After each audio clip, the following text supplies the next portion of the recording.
stand back! You're toast! Rain outlines your fate. Yeah. You can. Try not to enjoy this too much. Come a little. Nice and spicy! I'm going in!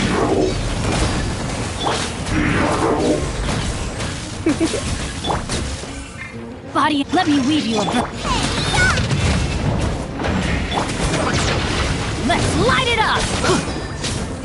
Everybody stand back!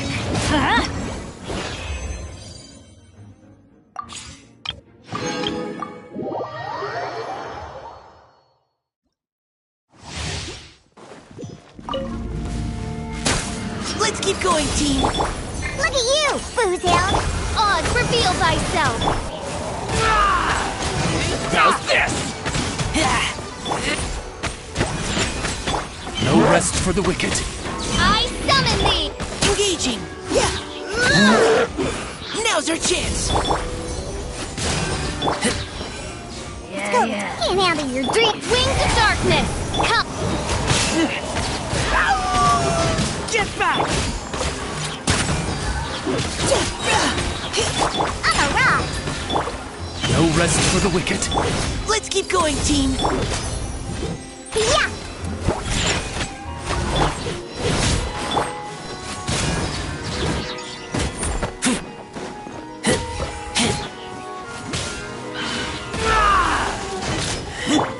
Sayonara special! As you wish, main Fräulein. Leave the wounded to me, providing cover fire. By royal decree! Shadow Raven!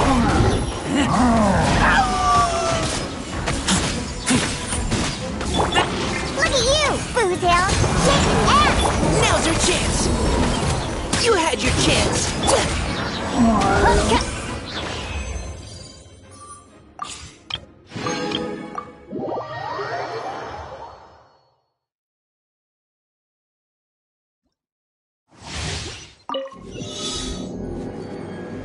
Rise with the sun!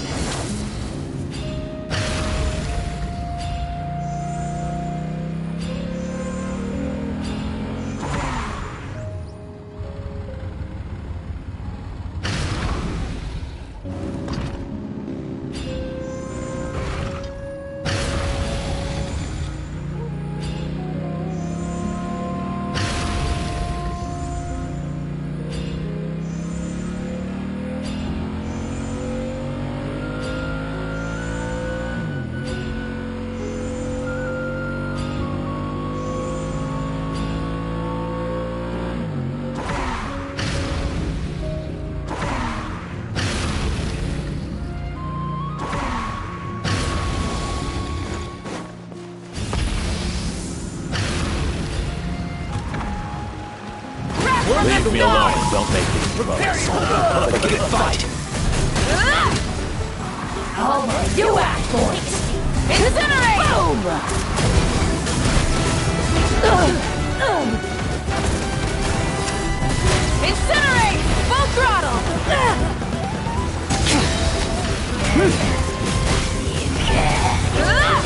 Light of the blazing sun! Incinerate! Incinerate!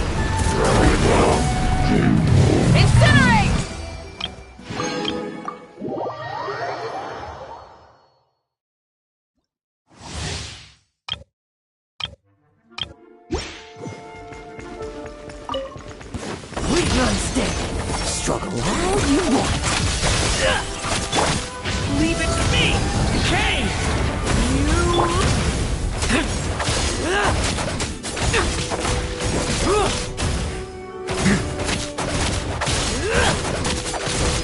Let's fight.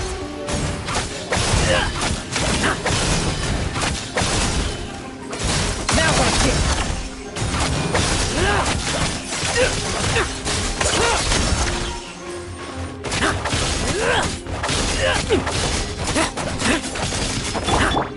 Watch out.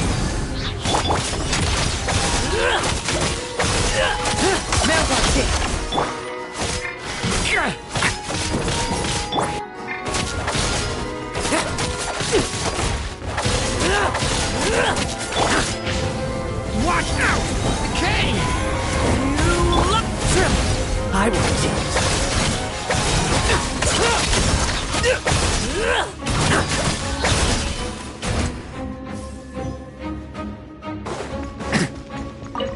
Let's fight! Like lambs to the slaughter. Bet you weren't ready for this. The story has only just begun! Stay back! Let's keep going, team. I'm going in! Leave none standing. Struggle all you want.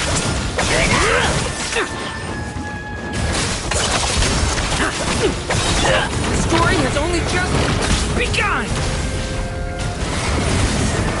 Teamwork is dreamwork! Get out of here! No fairy tale ending for you. Now's our chance.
We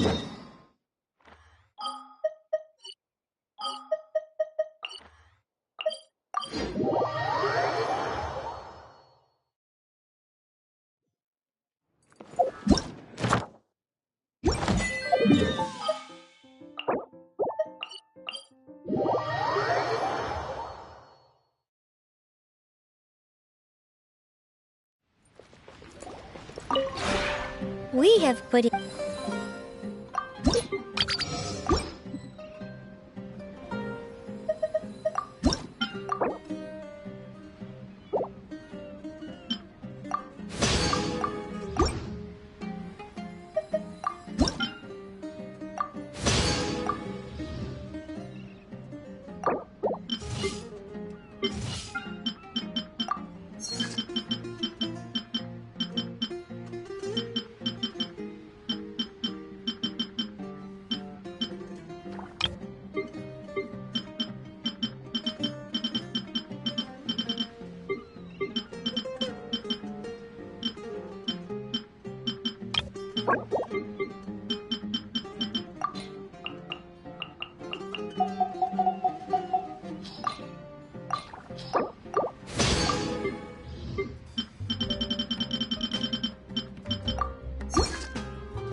If you ever have...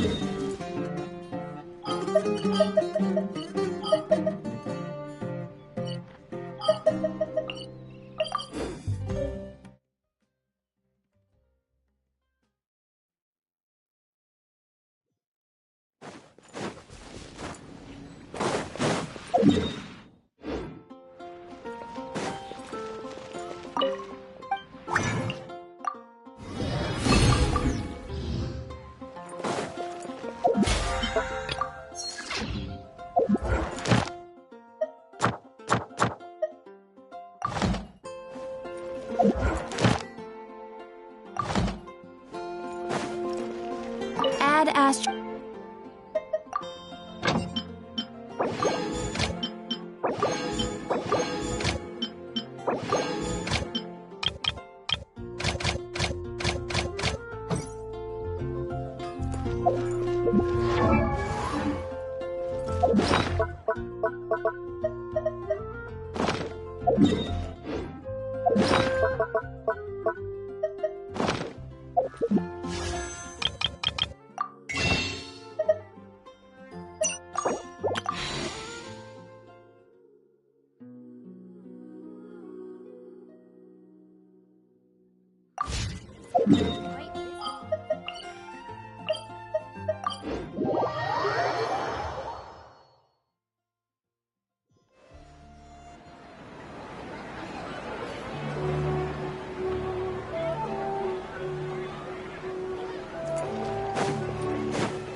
Astra Avisask. We meet again, you two. Hi, Catherine. Do you have any commissions for us today? Commissions, huh? Let me think. Oh, how about this? Please attend the Academia's Academic Symposium this afternoon and recite a love poem on stage. Wait, say what now? And if possible, please also use your camera to capture the reaction of the audience upon finishing the poem. Huh? What kind of commission is that? I see. It appears that you're not interested in this commission. In that case, please go to Port Armos and convince the Eremites there to spend some time volunteering at the local orphanage. Hey, that's not any better. I'm sure the mercenaries will have some interesting reactions as well. Paimon's gotta ask, just who exactly has been submitting these commissions to the Adventurers Guild? Oh, the commissioner? Well, actually, I just wanted to see the two of you in action. Was it so obvious? I was hoping you would actually take one of those commissions. That kind of chance to observe humans doesn't come by often. Ah, so it's Nahida. Paimon just knew Catherine wouldn't crack those kinds of jokes. When did you get into her head? From when she said, Ad Astra Abisask. So it's been you this whole time? Are you done resting up, Nahida? Yes. I've been sleeping ever since we parted ways, and I even had a really, really long dream. It was another dream about the Sub-Zero's festival, except it was a happy one. In my dream, I was sitting in the middle of a flower terrace, and everyone in Sumeru City was holding hands as they danced in circles around me. They danced round and round, and everyone looked really happy. I also got to sit on a gigantic flower carriage. Ferris, the Knight of Flowers, raised me really, really high above the ground, and I was throwing an endless amount of Yalda candies at the children. You know, Nahida, maybe your dream is how the Sub-Zero's festival really should be. It's meant to be a joyous time where everyone gets together to celebrate your birthday. Huh? Wasn't I describing a really happy dream? Why are you both looking at me like that? Wait, could this be an example of the emotion known as pity? No, we aren't pitying you. That would only make everything worse. We just don't want you to feel too sad. By the way, have you had a chance to visit Dunyarzad?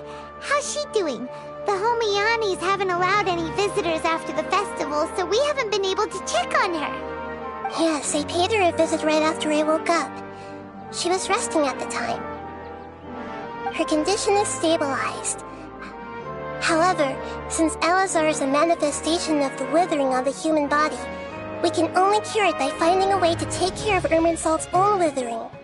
But for the moment, our top focus should still be figuring out what the sages are up to and what they're planning. Right. Who knows what'll happen if they manage to pull off another scheme like the Samsara of the Sub-Zero's festival? So our first priority should be investigating and putting a stop to the sages' activities. As for how we should pull that off, let's discuss it somewhere else. There are too many adventurers around here. Oh, good point. We're gonna be borrowing Catherine for a little while.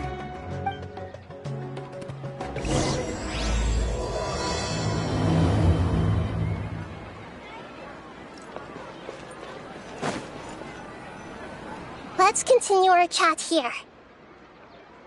Okay, so do you have any ideas on how we can investigate the sages, Nahida? Actually, I've already done a little bit of work on that. But for now, I want to hear your thoughts.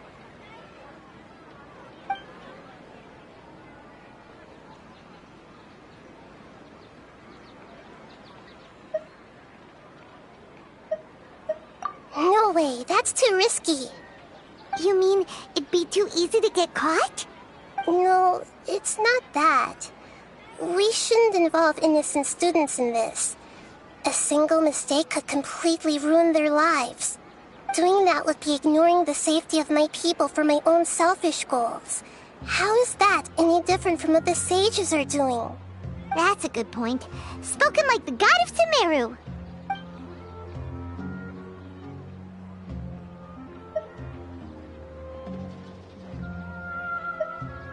I've already tried that, but all the key members of the Academia, even the core of 30 guards, intentionally avoid wearing their Akasha terminals. It seems that from the very beginning, they've been guarding against info leaks from the Akasha. Of course, it could also be because they're wary of me. Have you already caught the sage's attention? I'm guessing not yet. But distrusting me would make perfect sense if they've ever paid attention to the urban legends about me. In any case, I probably can't take over their minds directly.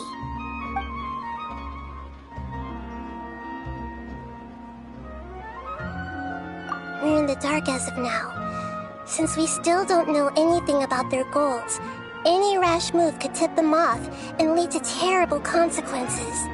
After all, every person in Sumeru City is one of their hostages.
Are we really out of ideas?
Nahida, you're super smart, so you already have something in mind, right?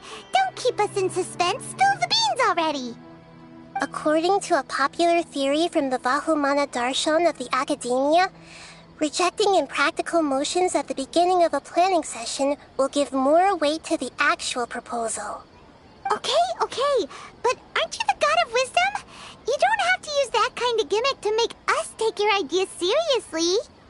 Well, I've been thinking that if I can't directly possess the leaders, and if I can't get ordinary people involved, then I should find someone who's already involved, but hasn't decided to side with the sages. You're saying we should recruit a spy? That does sound like it could work. Oh, before coming back, we met someone named Alhaitham. He seems like he acts alone, and he likes doing stuff behind the Academia's back. They probably aren't in cahoots. Actually, I already have someone in mind. Do you still remember that female scholar named Setaria? Setaria? Paimon remembers now. Isn't she the one who's always trailing behind the Grand Sage of the Academia? We ran into her basically every time the Sub-Zero's festival repeated itself. You could even say we're old enemies by now. Paimon still remembers the smug and mean way she always spoke to Nilu. I've always liked observing all kinds of people, and Setaria has always stood out from the crowd. She was born in the desert and was hailed as their greatest genius. Her academic gifts allowed her special admission into the Academia, and also gave her the opportunity to serve as the sage's assistant. Oh, Paimon didn't know she was from the desert. She must be pretty special then. Paimon feels like most of the desert dwellers around the city are working as mercenaries. The name Setaria means star. When she lived in the desert, she shone like the brightest star in the night sky. Later on, she was chosen by the sun. The star was given a place in the daytime sky to complement the sun's dazzling light. Soon after, the star witnessed the sun scorching the earth, which brought forth many disasters. The star began to waver. Instead of staying beside such a sun, wouldn't it be better to return and light up part of the night sky? But in the end, she couldn't give up the radiance of daytime. To cope with her shame, the star buried her guilt and closed her eyes. From the sound of it, Setaria's just hung up on the research opportunities here. But she doesn't really support the Academia. She still feels guilty about not doing more for the desert, right? She's just running away from her problems. Indeed. When they are presented with complex moral issues, many people will simply plug their ears and go with the flow until the problem can't be fixed anymore. She's suppressing a lot of guilt, but before she realized it, she had already become the sage's accomplice. She can't deny her part in their schemes anymore. Right. We must somehow make her face her problems again. That way, not only can we get useful intel from her, but she can also use it as an opportunity to redeem herself. From my past observations, Setaria will take a day off from the Academia every 10 days to do some shopping in the city. Tomorrow afternoon just happens to be a shopping day for her. That'll be our chance. To prepare, let's go check out some of her favorite spots, and have a quick chat with a few of the vendors there.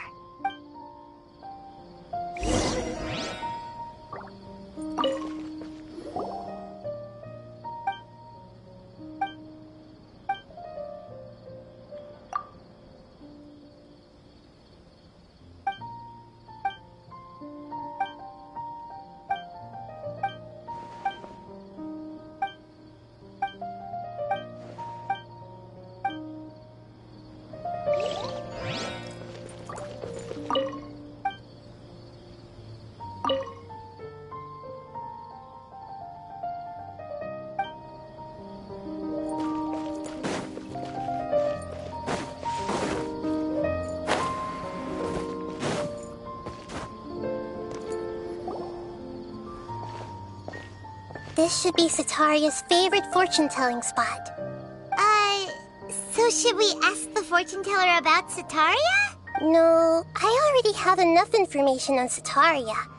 The most important thing now is for you to pay attention to the vendor's talking style and key characteristics. Talking style and key characteristics? My poor lost lambs, have you become troubled over your fates? The divine voice of wisdom often echoes between mine ears. If thou be blessed today by the gods, I may be able to show you the way. Huh? Really? Nahida, you've been whispering things to her? Shh! My friend here has some doubts regarding her future. Can we get a fortune reading for her? Of course, of course. In that case...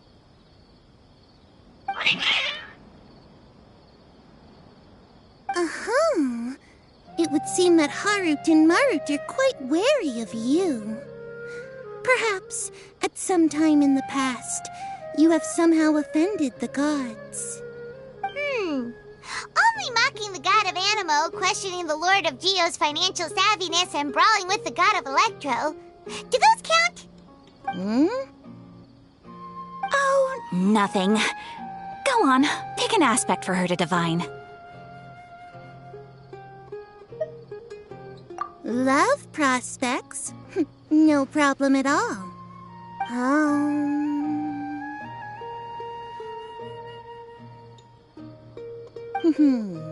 The gods have spoken. The truth shall be revealed. One who is fated to cross your path will appear on... Huh? So many people will fall for you. How could that be? Harut, Marut, did you two spoil my divination? I've never read a fortune so absurd. Actually, Paimon thinks this is probably the most accurate fortune-telling you've ever done. I admit that the orientation of today's celestial matrix is, suboptimal. As such, there will be no charge.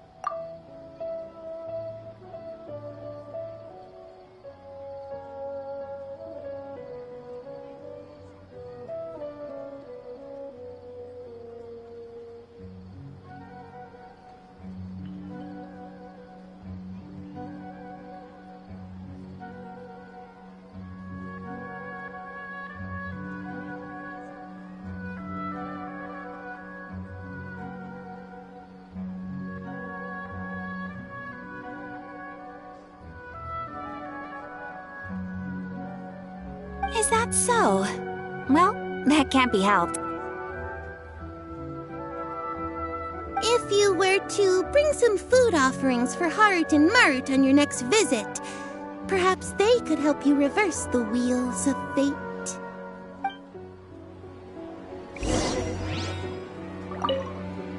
I've never seen Harut and Marut be so wary of anyone.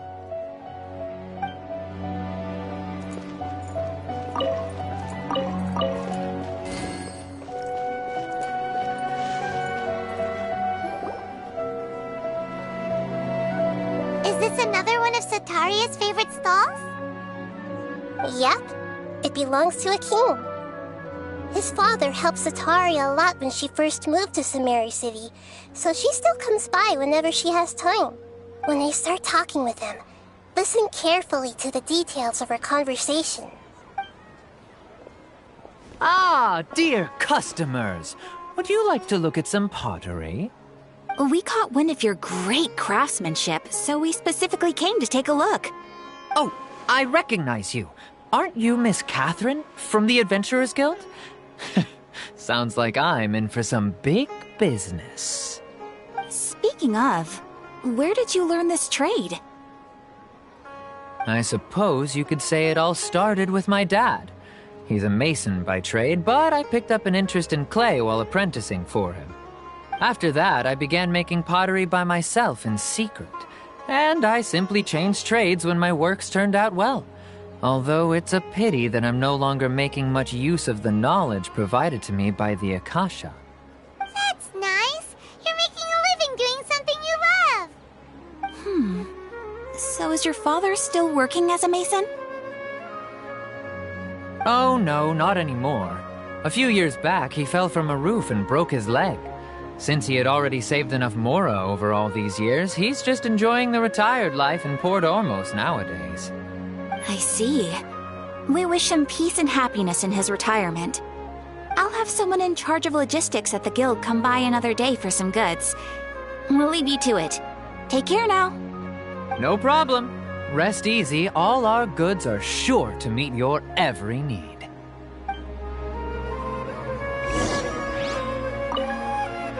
That was my first time talking with Miss Catherine. I'm sure I sounded a bit nervous.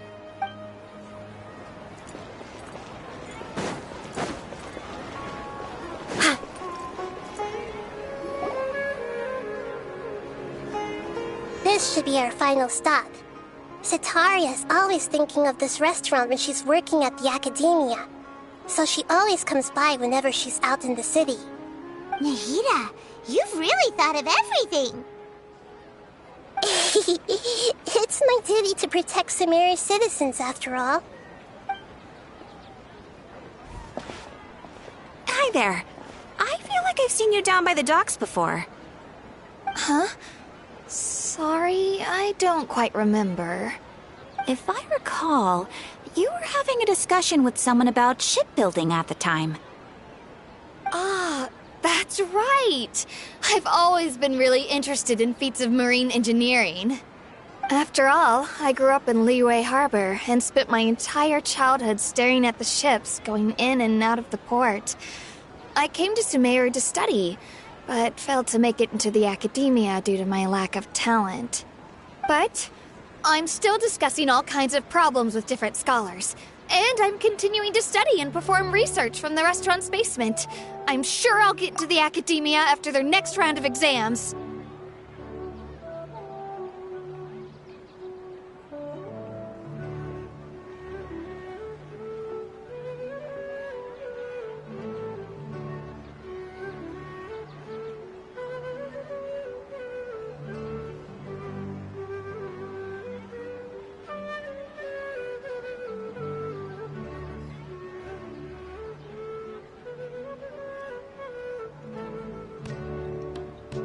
What an admirable spirit for learning!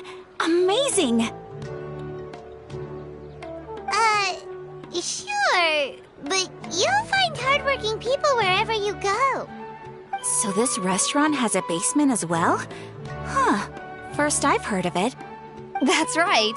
It's not usually open to patrons. Most of the time, employees use it for breaks or to hold private events. I see. Yes, that makes sense. Well, good luck with your studies, Miss Chishan. Thank you so much.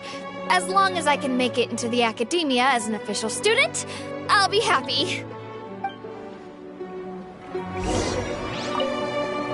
I must have met her somewhere.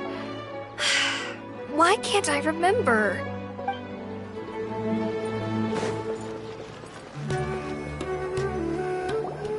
So, was that everybody?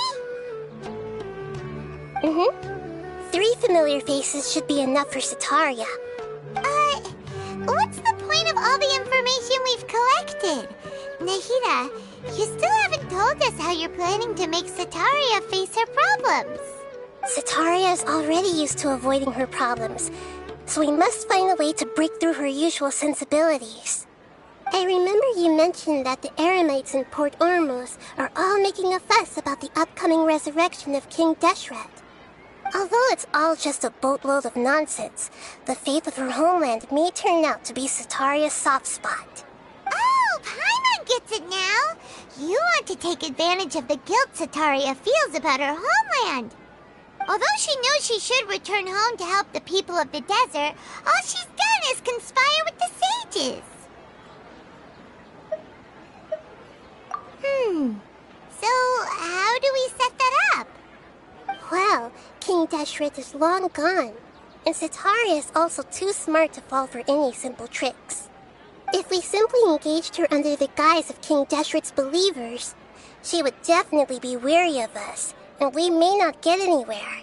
But if we were to borrow some of her close acquaintances to talk with her, her reaction would probably be very different. So, you mean you're going to possess those people we just talked to? Yep. Possess them through the Akasha. Imply they've already converted to the faith of King Deshret, and then convey our made-up will of King Deshret. As long as everything goes smoothly, we'll get through to Sataria for sure. She'll never guess that we had anything to do with it.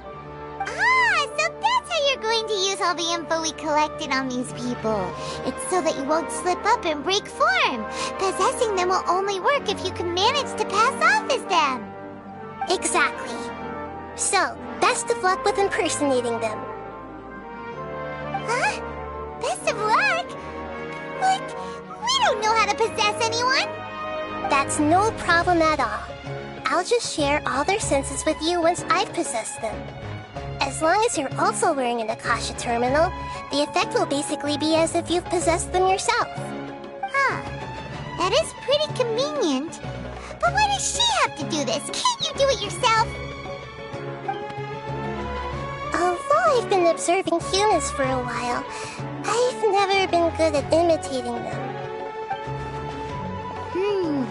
You're not wrong. It's always been painfully obvious whenever you try to pass as Catherine.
That's no problem at all.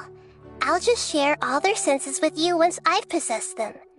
As long as you're also wearing an Akasha terminal, the effect will basically be as if you've possessed them yourself. Huh. That is pretty convenient. But why does she have to do this? Can't you do it yourself? Although I've been observing humans for a while, I've never been good at imitating them. You're not wrong. It's always been painfully obvious whenever you try to pass as Catherine. If it was at all possible, I would have preferred to leave these people alone. But seeing how things are now, I probably should just accept it and push on. Yeah, don't beat yourself up over it. We're only doing this to help everyone, and we'll only be borrowing them for a little while anyway. Alright, then let's give it a go tomorrow afternoon.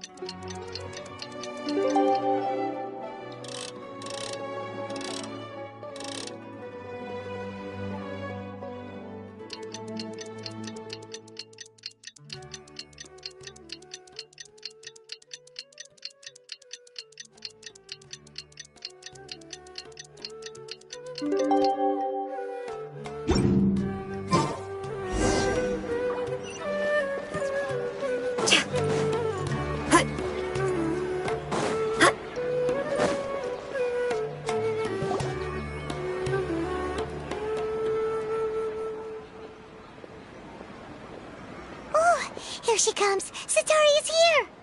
Let's quietly follow her.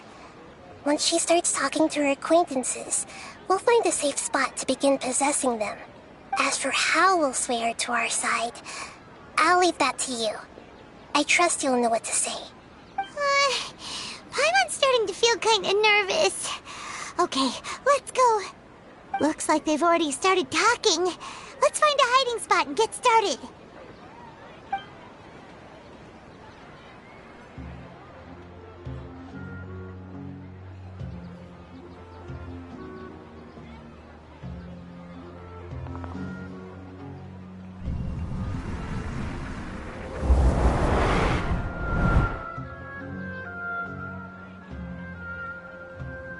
That's right.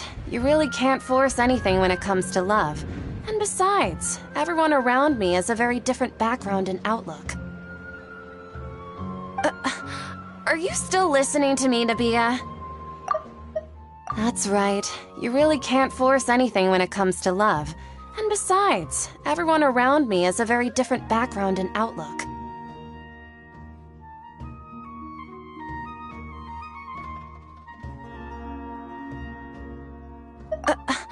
Are you still listening to me, Nabia? Oh, of course I'm listening. You were talking about troubles with your love life, right? I heard everything you said. Okay then. You just seemed a little distracted for a moment there. Strange. Your cats seem pretty worked up. Is something wrong? I always thought they were quiet, happy kitties. Oh, what are their names again? Ah, that's right. They are just little darlings, aren't they? Harut and Marut. So, which fortune do you want me to read for you today? You must have come for another echo of the divine voice of wisdom. I'd like to get another reading on my love prospects, but to be perfectly honest with you, I feel like I've been a real mess recently. A mess? Well, could you do a reading on how long it'll take me to finish my current project at work? I really just want to get it over with.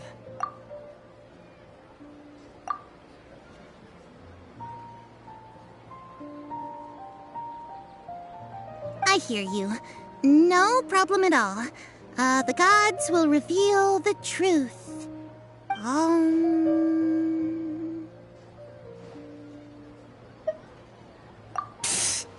Sorry, your new laugh is just so hilarious. I couldn't help it.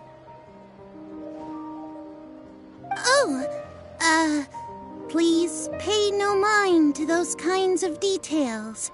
The gods are asking, Setaria, why haven't you gone home? Why haven't I gone home?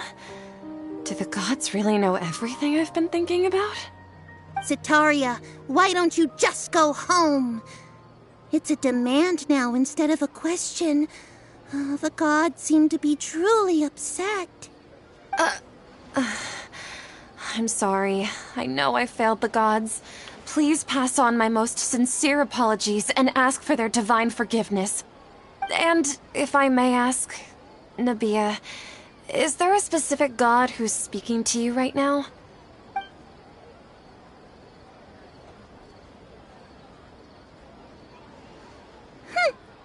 What an inconsiderate and naive question. The god who is speaking to me is, of course, the wisest and mightiest of all, King Deshret. King Deshret?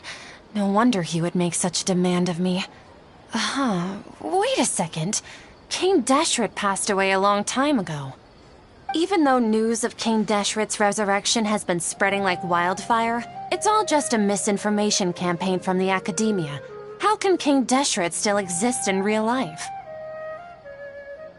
What insolence! I am King Deshret's most loyal believer. Do you wish to refute his voice of wisdom? Oh, no. As a child of the desert, I am only reveling in his power upon learning that his divine glory has touched even this city. I will think very carefully about his demand of me. I'm sorry. I must go now. Wait!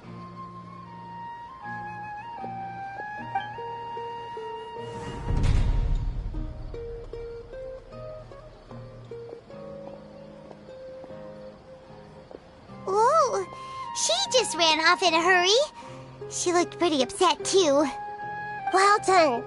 Setaria didn't seem to suspect anything amiss. To have something she's been trying desperately to avoid show up out of nowhere and berate her, that must have shaken her to the core. Aw, Nahida, it seems like you understand human emotions really well after all. All I know are some abstract Harava-taught theories. And in any case, my time with you has shown a lot of them to be utterly useless. I'm still trying to make sense of everything. Anyway, enough of that. Let's hurry and catch up to Setaria. He's at Akeem's now, right on cue. Let's get ready to possess him right away!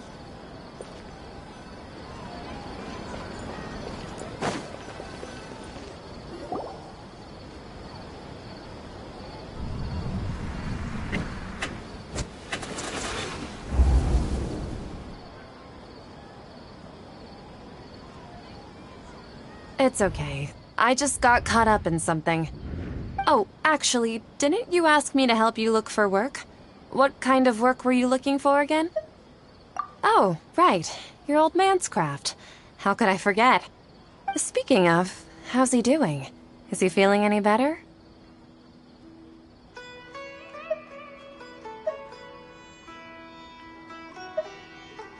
Huh?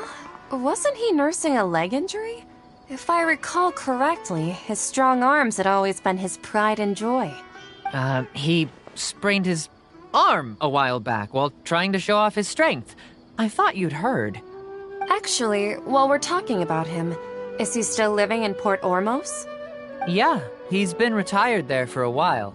If you could find the time, please write him a letter. Let him know that recently, faith in King Deshret has taken root in Port Ormos and has begun to spread across Sumeru. He has a quick temper and has always been a devout follower of the Dendro Archon.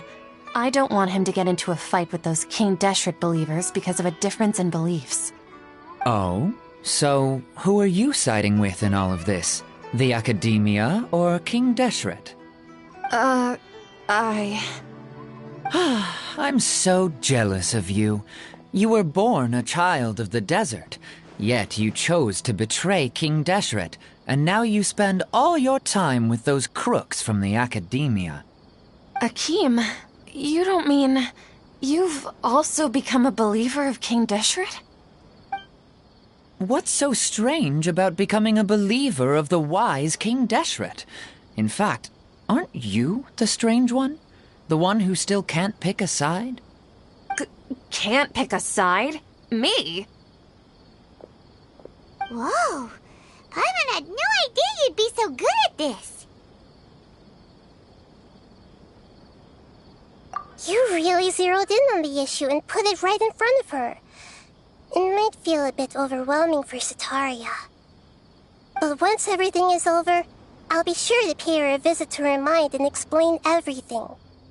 Anyway, let's keep going.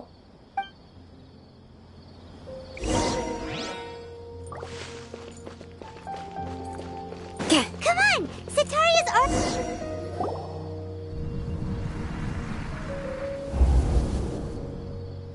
So, Shishan, have you noticed anything weird in the city lately? Like, as if someone was trying to preach to you about something? Oh, right. Speaking of strange things, I celebrated the Sub-Zerus festival so many times that I lost count. That was really weird. Wait, how could you be aware of that? That should be impossible. Nothing in the report indicated anything like that. Are you still failing to realize that the Academia's lowly tricks could never deceive all of Sumeru's citizens?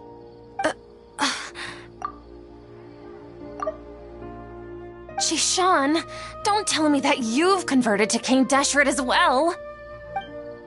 What an absurd question. You make it sound like I should be ashamed for becoming a believer of King Deshret. In reality, shouldn't you be the one who is ashamed? You, who works side by side with the Academia and treated people as nothing more than experimental subjects? Please, please stop! Even now, Setaria's still trying to run from her problems. She can no longer justify everything to herself. Hey, she's trying to talk to the guards! What should we do? This is the most important part of all. Quick, get ready. Mercenary, you're a member of the Corps of 30, correct? Please help me pass a message to the Matcha right away. The situation in the city is getting out of control. Please, try to remain calm, miss. Tell me what's happening in the city. Heretics are infiltrating the city, and they've already converted many residents to their side.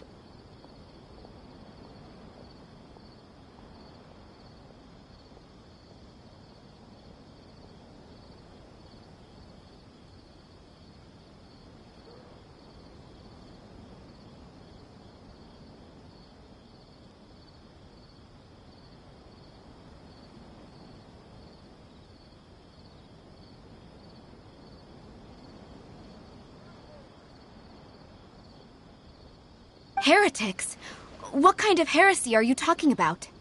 King Deshret! Many people I know have suddenly started believing in him, but he's long dead. It's impossible. Miss Setaria, nothing is impossible. You know my name? King Deshret is immortal, and all who defy him will one day pay the price. You must face the truth, Setaria. You tread a treacherous path, and the longer you ignore it, the tighter the Academia's grasp on you will become, and the deeper you will be ensnared. Child of King Deshret, never forget that the desert that belongs to you lies elsewhere. What's so strange about becoming a believer of the wise King Deshret? In fact, aren't you the strange one? The one who still can't pick a side? What an absurd question. You make it sound like I should be ashamed for becoming a believer of King Deshret. Setaria, why haven't you gone home?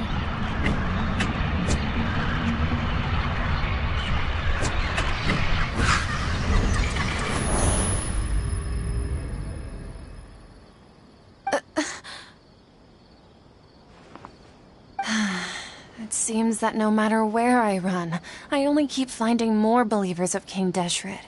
I have to say, this is a familiar feeling. I've also been running from my guilt this whole time. Guilt over my part in the Sage's plans, and from ignoring the letters from the children of my homeland. But no matter how much I may try to ignore or get rid of it, my guilt always comes back.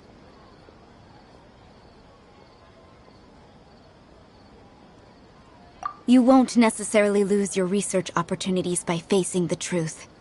Besides, did you really want to conduct your research while carrying such heavy feelings of guilt? How do you know me so well? Are you truly just a believer of King Deshret? Or are you the god himself? That's not important. The important thing is to pass judgment on the academia and its sages, and to correct their mistakes. If you could provide some assistance in this matter, perhaps it could serve as a form of atonement. I've actually never believed in the gods, but I've always believed in serendipity. Your appearance must be a fated opportunity for me to get out of this wretched situation. Please tell me, what can I do for you?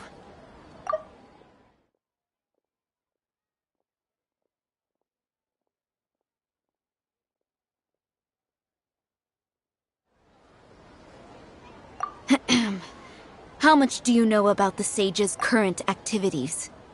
I was just one of the designers for the masked dream harvest scheme, which is what happened around the Sub-Zeru's festival.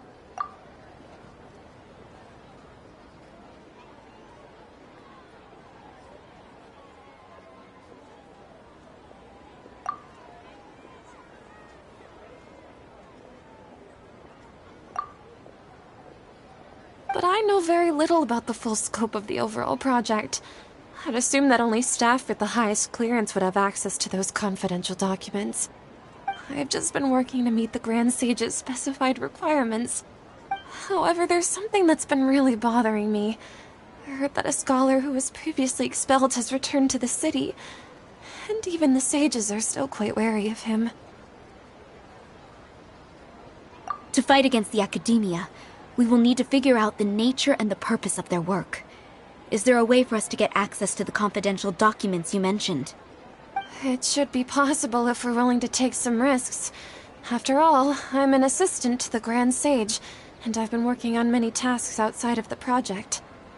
One thing, though, I won't be able to transfer the documents to you through the Akasha once I get my hands on them.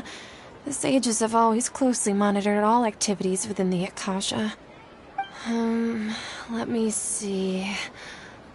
let's use the most primitive method. Send someone to pick up the documents tomorrow evening at the Academia entrance. The Academia entrance? Wouldn't that be too conspicuous? Don't worry about that. I assure you, this won't be a trap.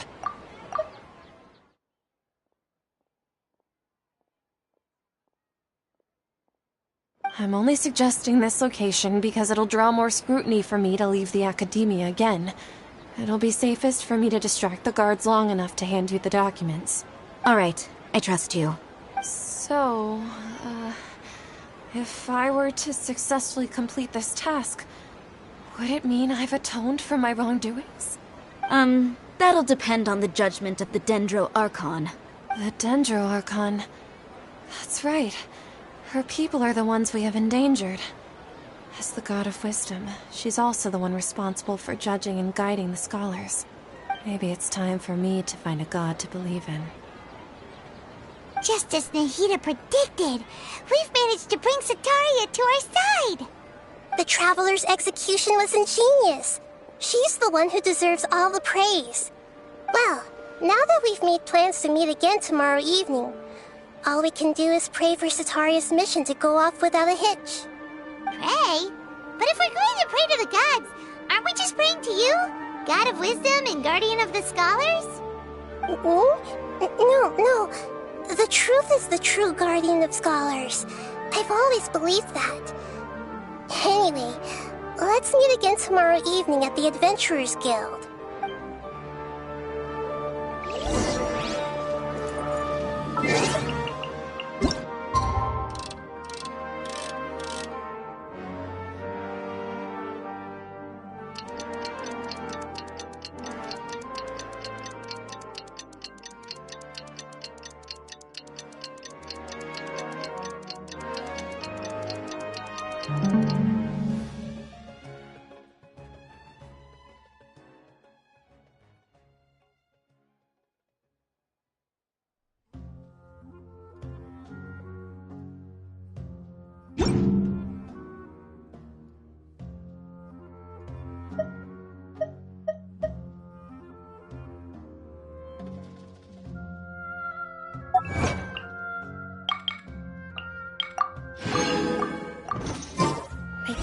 moment to quickly take down some notes.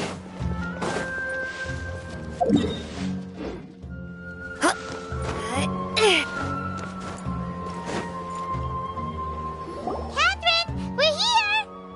Oh, you are the other Catherine, right? That's right. I suppose I'm the other Catherine in your mind. Shh! We're on a secret mission tonight, so we need to protect Catherine's identity. Yep, Paimon's right. We cannot fully rule out the chance that the meetup tonight is just a trap. If something were to happen, my existence may be the only trump card we'll be able to play. After all, the academia should still be unable to confirm the existence of my consciousness in the outside world. Yep, exactly, just what Paimon was thinking. Anyway, enough about that. Let's just make sure to be on our guard. Off? What do you feel is off? It's the middle of the night. Of course it's quiet. You're not getting paranoid, are you? No, I think she's right. It really is a lot quieter than usual. If you look around, there seems to be fewer people on the streets. I'm not sure if this is the case for the entire city, though. Huh. Maybe it's just a coincidence.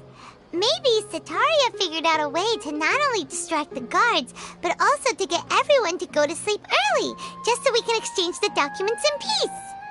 I also can't quite figure out why things feel a little off. But now that we're here, let's go ahead and meet her as we planned. Well, regardless, as long as you're here with us, Paimon feels a little safer.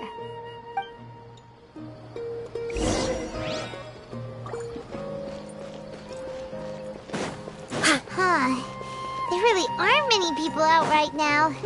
Let's hope it'll be this quiet in front of the academia, and that Sataria managed to distract all the guards.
This hour of the night.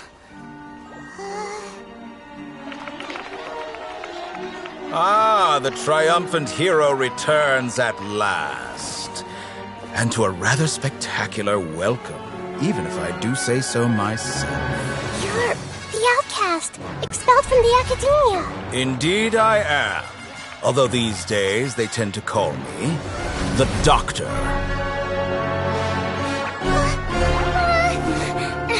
If you're looking for your researcher friend, she has already been taken into confinement. With some basic caution, she could have discovered the listening device on her person. Clearly, she lacks the degree of rigor expected of a true scholar.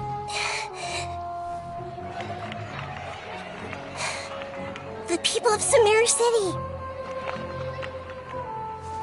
What have you done to them? I simply made some minor adjustments to their Akasha terminals. Now they can deposit information directly into the subconscious. As you can see, all these lovely people now believe this traveler is a hero who has just saved the world. My experiment is a success.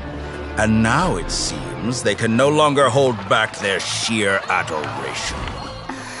No, what should we do? These are all just regular people. Leave now. You need to get out of here. But that guy's a Fatui Harbinger. We can't just leave you here.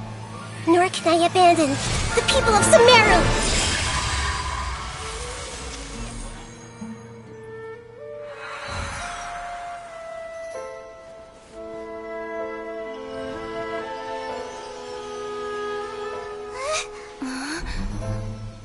Don't worry. We'll meet again outside of the city.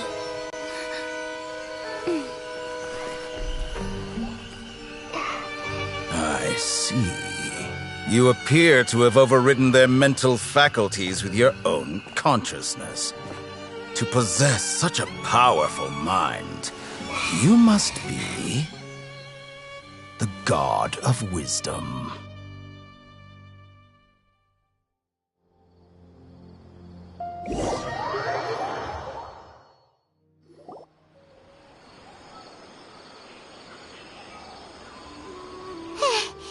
This should be far enough. Paimon needs to catch her breath first. Is Nahida going to be okay? We only made it out because of her. Paimon wasn't counting on running into a new Harbinger here, let alone such a high-ranking one. That guy was number 2. So scary. He called himself the Doctor. Remember, Tainari told us about him.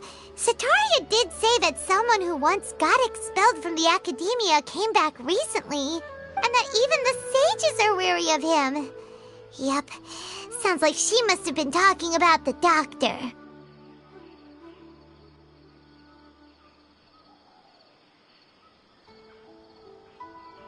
Yeah, now that the Doctor's in the picture, we're no longer just dealing with the Academia. They're in cahoots with the Fatui. But what are the Fatui after this time? Another Gnosis? Yeah, things would be a lot easier with Nahida's help. Nahida said we'll meet again outside of the city. But we can't just keep waiting around, right?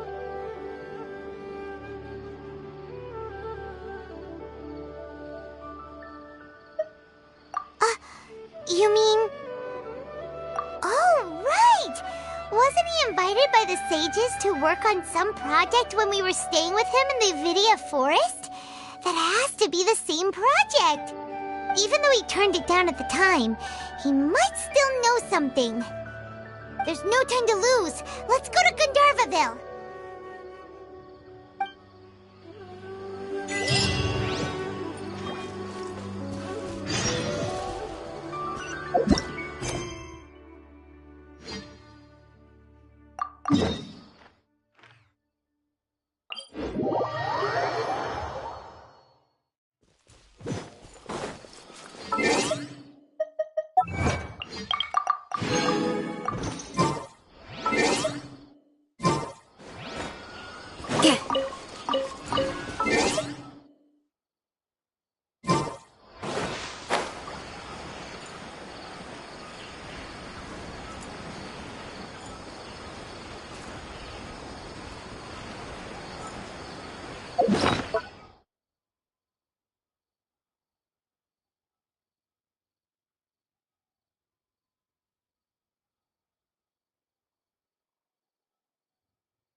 Hold it right there.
A blonde-haired traveler and a floating fairy.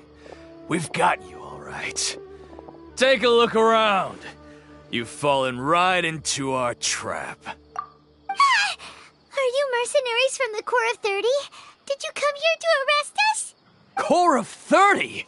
We're nothing like those government lapdogs who don't even get scraps for their work. We are an elite brigade that commands the highest commission rate in all of Sumeru.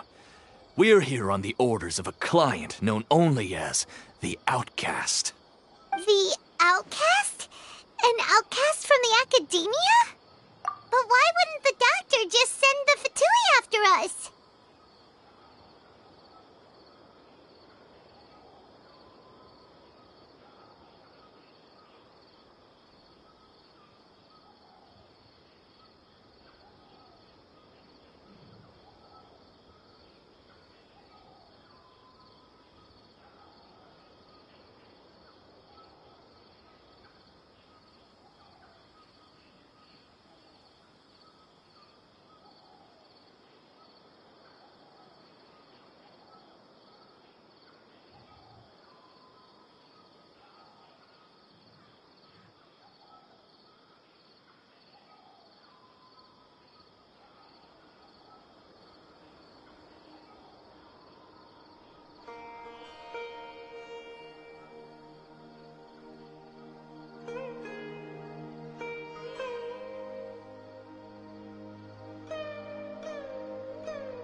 The outcast?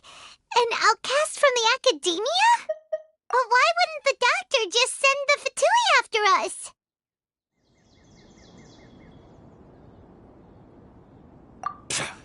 Still wasting time on idle chit-chat. We'll shut you up soon enough. Get them! You're up, Traveler! Following orders. Reveal by... Scatter! Ha! Spring forth! Midnight Phantasity! New punching. I summon thee! Stay clear!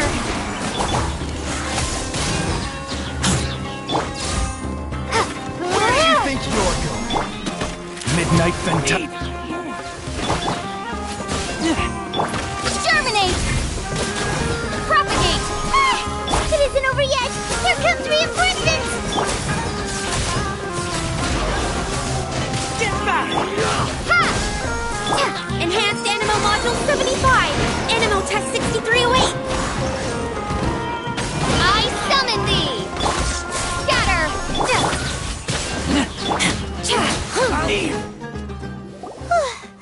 That was pretty rough. Is that what elite mercenaries are like? Yeah, looks like we'll have to keep our guards up. But this doctor guy seems like a pretty tough opponent. He knew exactly where to set up an ambush. Did he predict that we would try to find Tainari? Going up against smart people is tough. Anyway, let's keep going.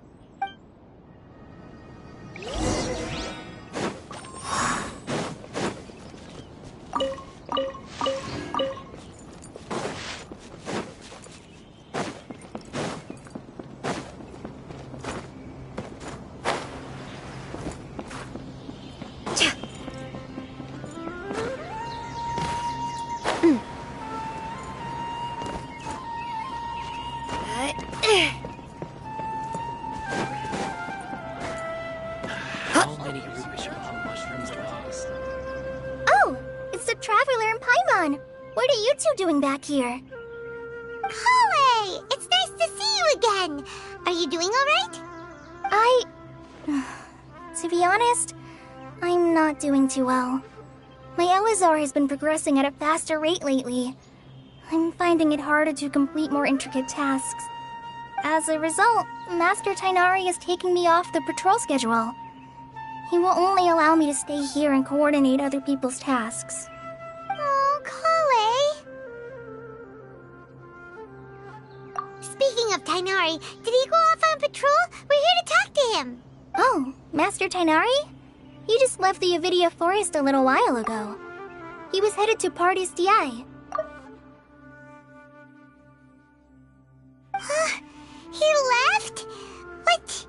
Isn't Tainari always saying that he never wants to leave the Avidia Forest?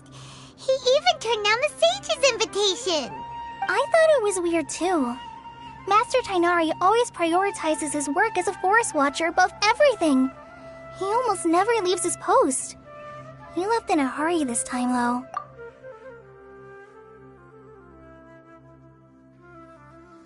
No, I only found out that he left through a message he left behind.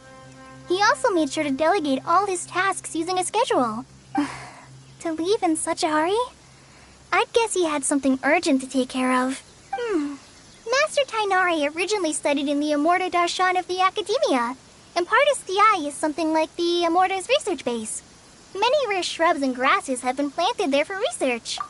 I know that before he became a forest watcher, Master Tainari once spent a long time conducting research at Partis DI. A research base, huh? Gotta wonder what kind of research Tainari just decided to work on all of a sudden. Oh, we don't have a lot of time, so let's go look for him at Party's DI.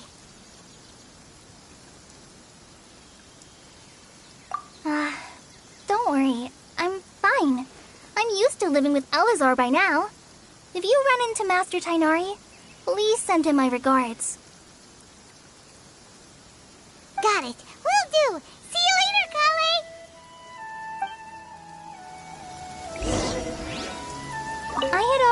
up my mind, to be honest with you. So I didn't try to hide my current condition. Don't worry about me.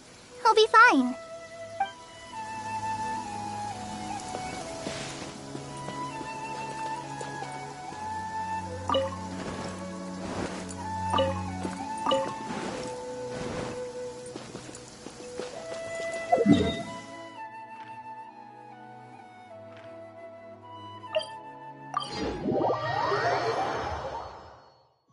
The sun is already out? Oh, okay. Just one last experiment, and then we can get some rest.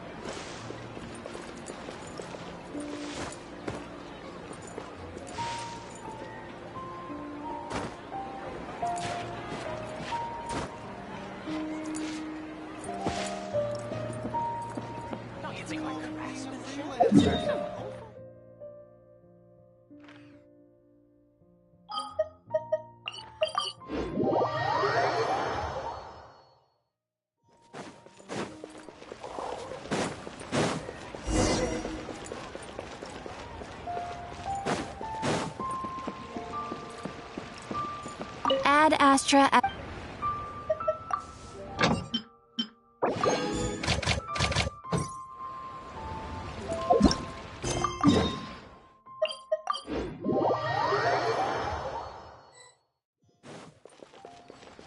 Wait! Look who it is!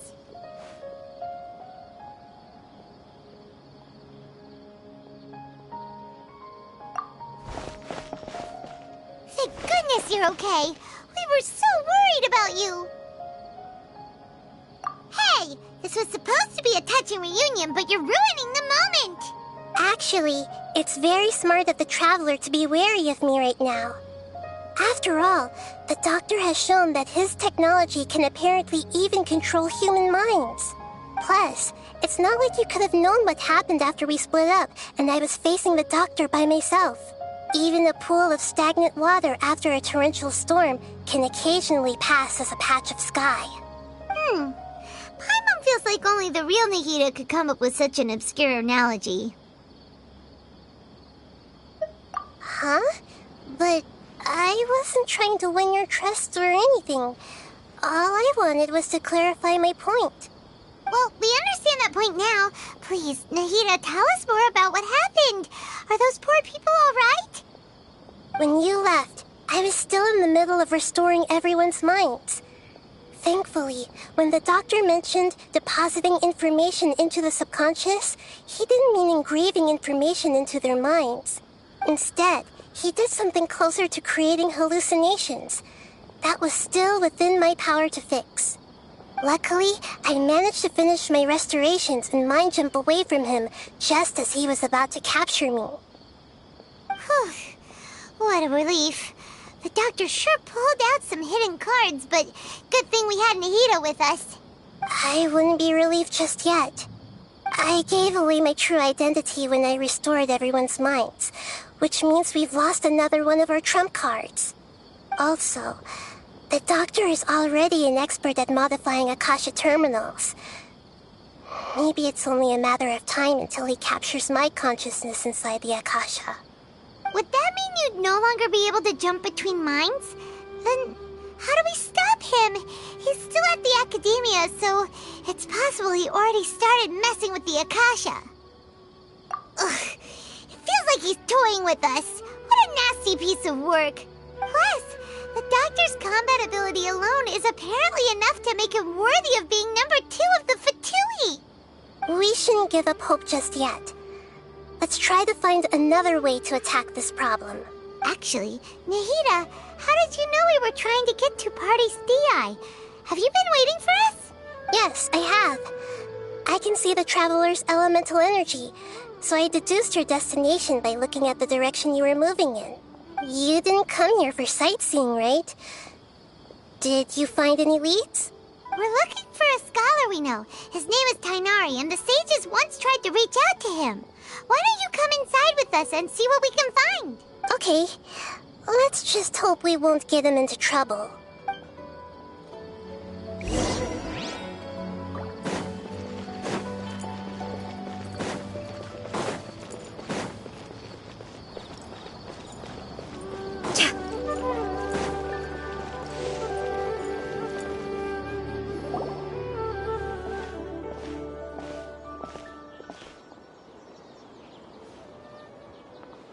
traveler?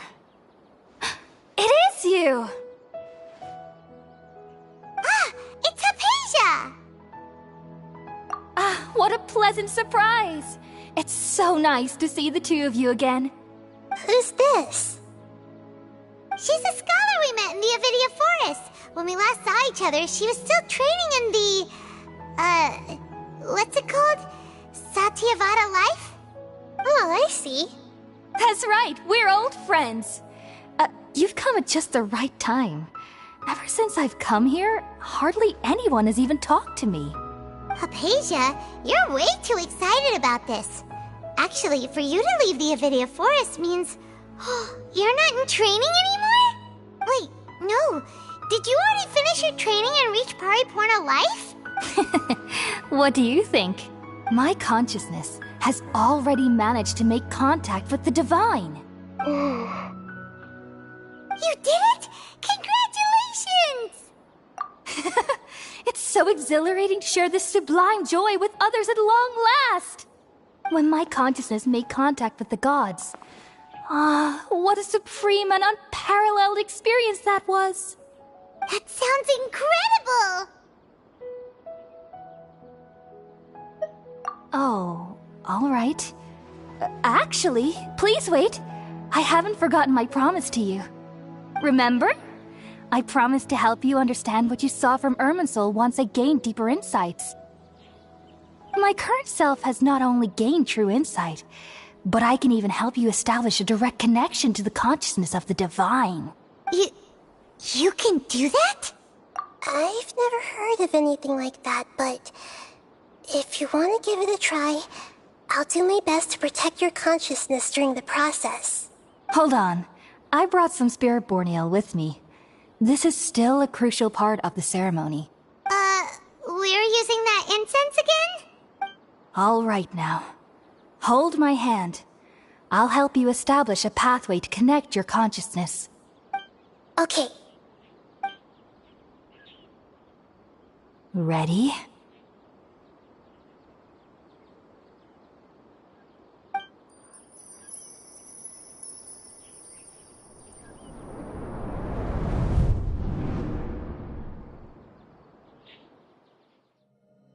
It took 3 betrayals for me to finally understand. The world is just an elaborate tapestry of lies. My fury will never be quelled. The first to betray me was a god. My creator. My mother. Valuing strength above all, she saw no worth in me and I was discarded. The second was a human. My family. My friend. Consumed by fear, he saw me as an abomination. The third was one exactly like me. A hope for the future. A fledgling barely out of the nest. Powerless before his mortality, he broke his promise to me. Humans, they can't be trusted. And the gods fill me with pure loathing. So I said good riddance. I denounced the world and laughed in its face. My chest will never again be defiled by worldly filth. I will scrub away every last trace of human emotion. Then it will be empty, a blank slate, and ready to receive a supreme gnosis, brimming with pure divinity.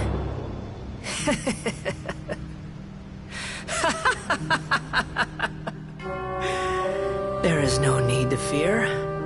The pain will be brief. Your era is coming to an end.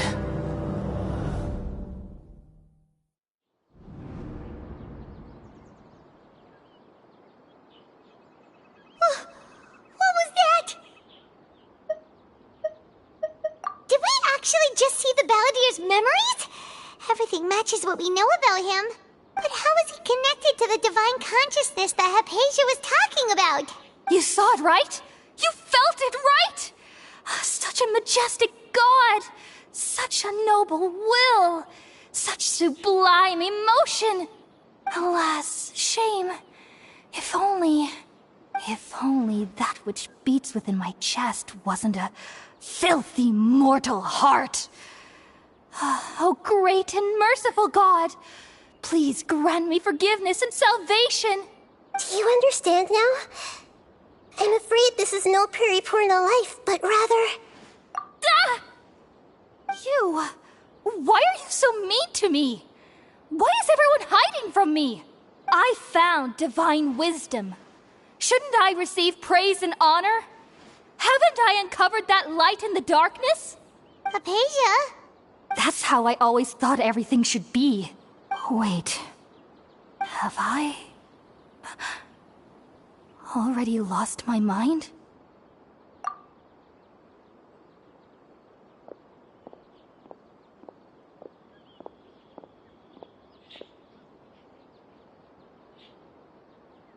Wait, something isn't right.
The Traveler's back?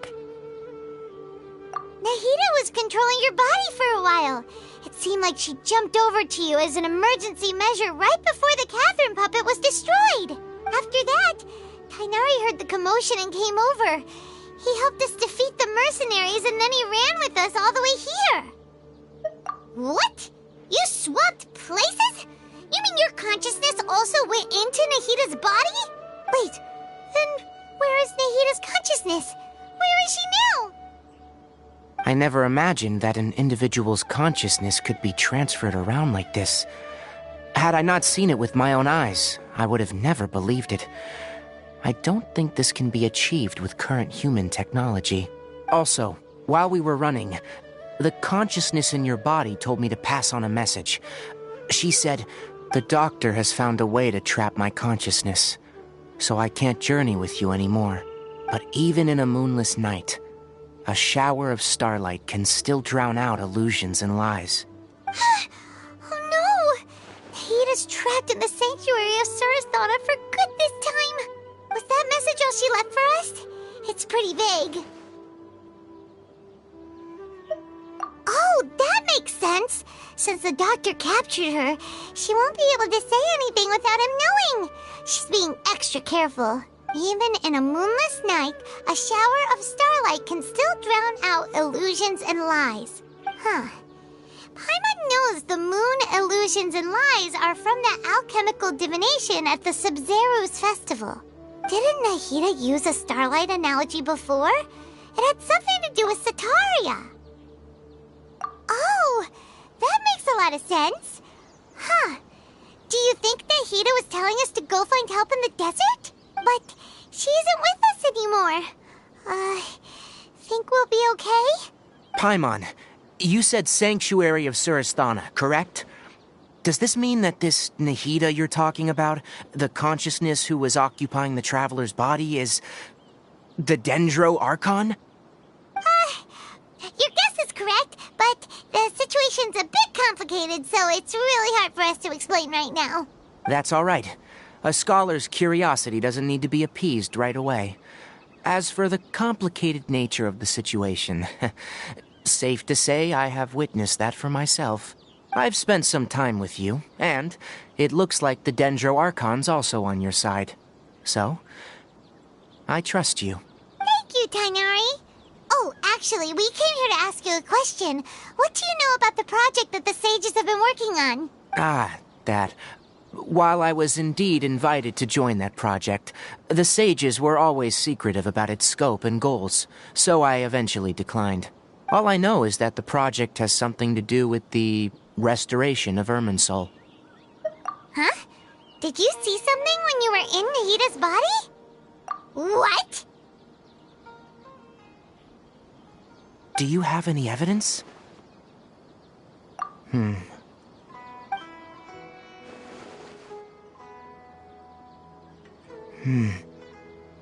So that's what happened. That explains why Hypatia's symptoms were different from those of the other scholars who went mad. It's because she made contact with the consciousness of a new god who is still in the process of being born. Tainari, did you leave the Avidia Forest because of Hypatia?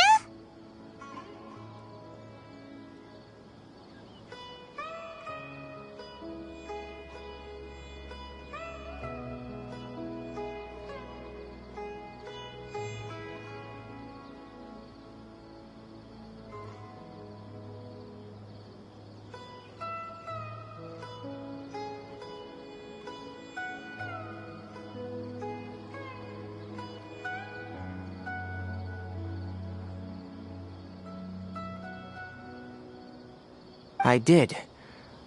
I noticed Hypatia's mental anomalies, but since her symptoms were rather atypical, I secretly took her to Pardis Di and began searching for a way to return her to her normal self. If I didn't take action, Hypatia would have already been taken by the Matra to the desert, doomed to a life of exile at Aru village.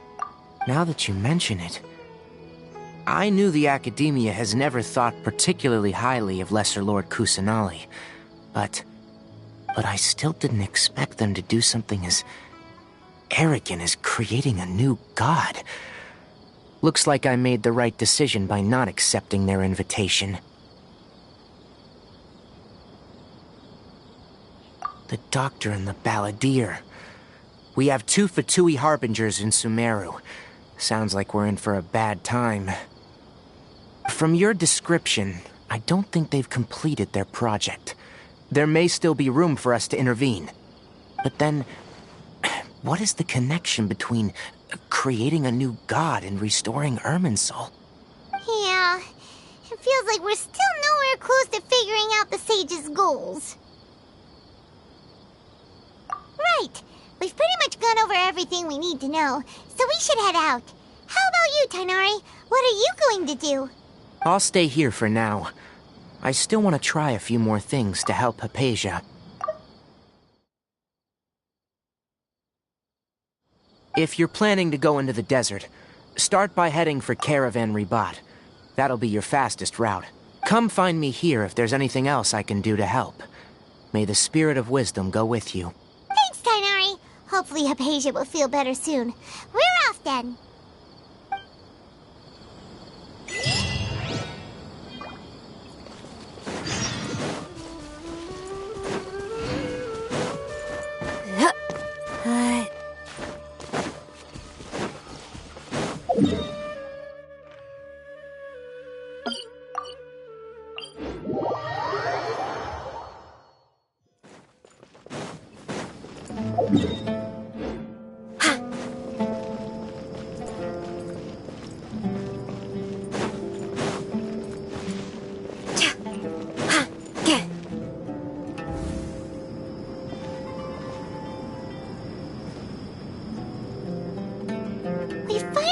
it to Caravan Rebot.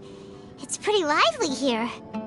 So, just past this wall is the desert, huh? Oh, wow. Paimon remembers hearing people call this the Wall of Samiel. It's made to block sandstorms from the outside. Oh, if it's this tall, it's gotta be the divine work of Greater Lord Rukkhadevata, right?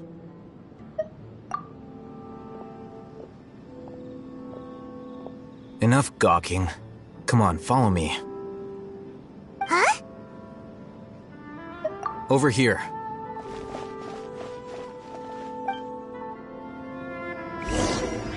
Oh, Hatham went that way!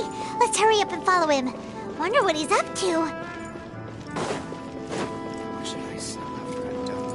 Travelers and visitors, don't miss out!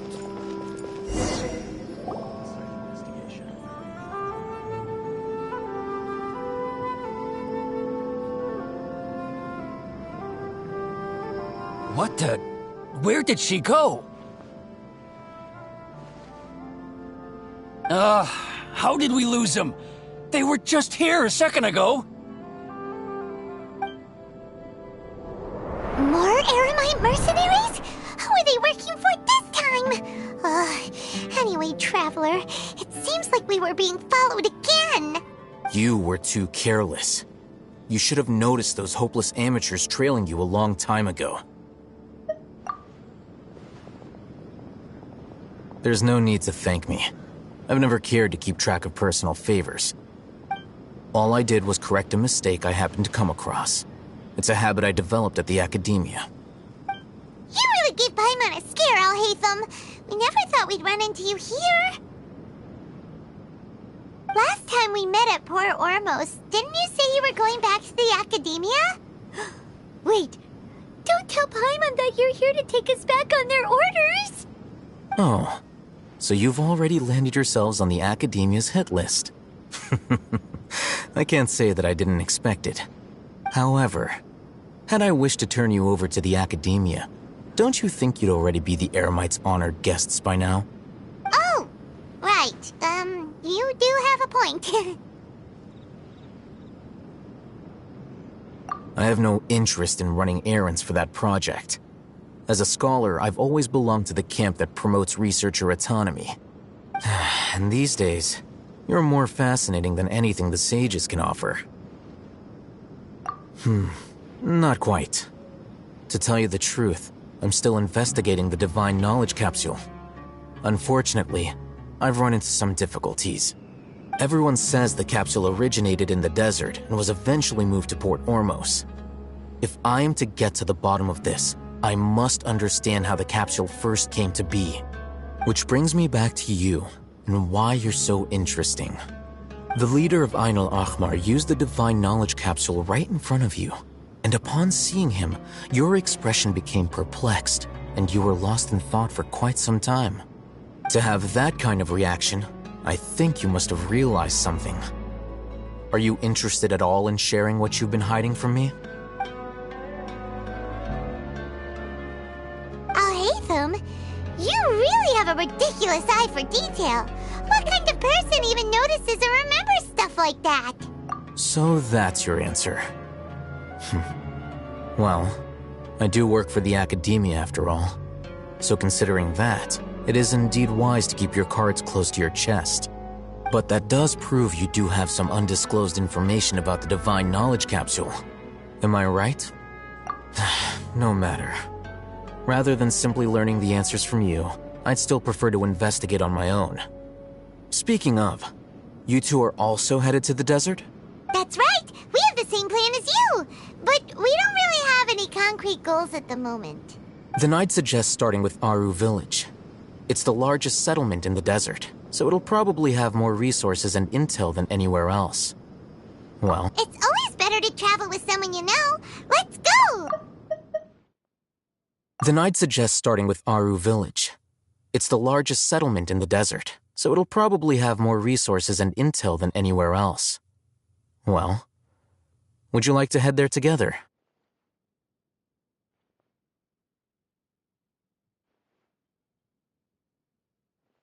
It's always better better to travel with someone you know. Let's go!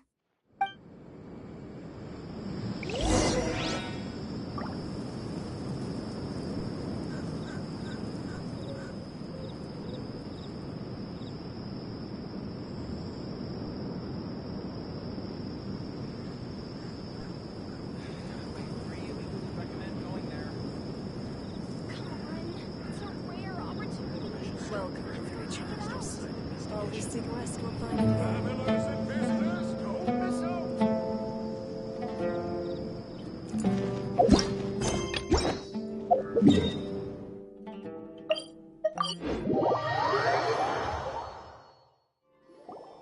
Before us lies Aru Village, the safe haven of the desert folk. Whoa, this landscape is really something else. What a cool place! Let's go check it out!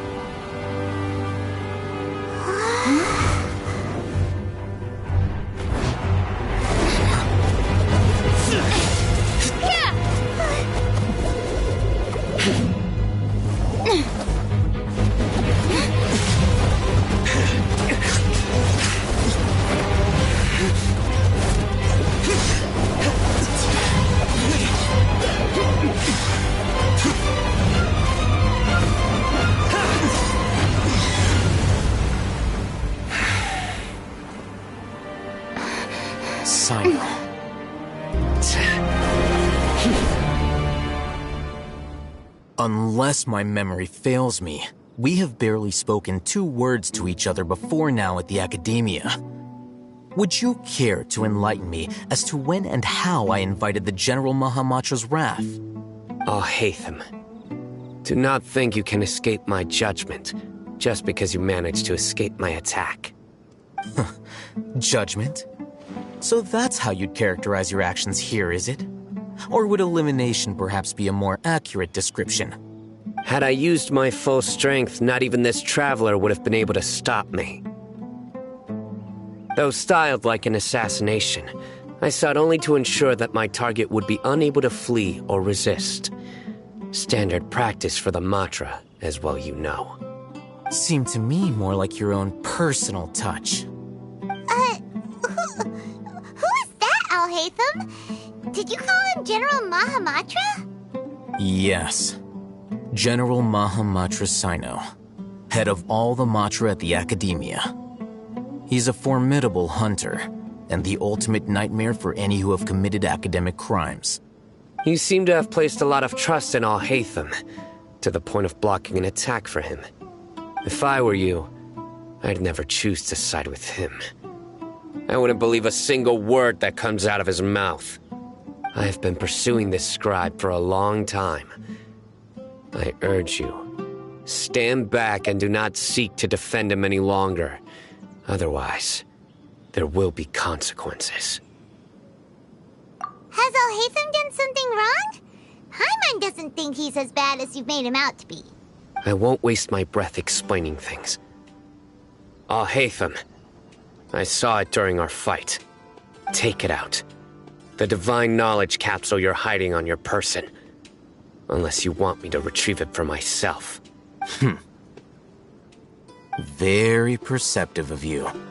Nothing escapes a Matra's senses. Wait, the divine knowledge capsule? Didn't it fall into the Matra's hands in Port Ormos? No wonder you speak with such confidence, Sino. But I must admit, I'm very curious. What does this capsule mean to you? And why, as General Mahamatra of the Academia, are you all alone in the desert? As far as I'm aware, the other Matra have been speculating about your disappearance. Have you been given a mission that's, let's say, morally dubious? If I was the real target of your mission, what was stopping you from simply using your authority and resources to judge me within the walls of the Academia?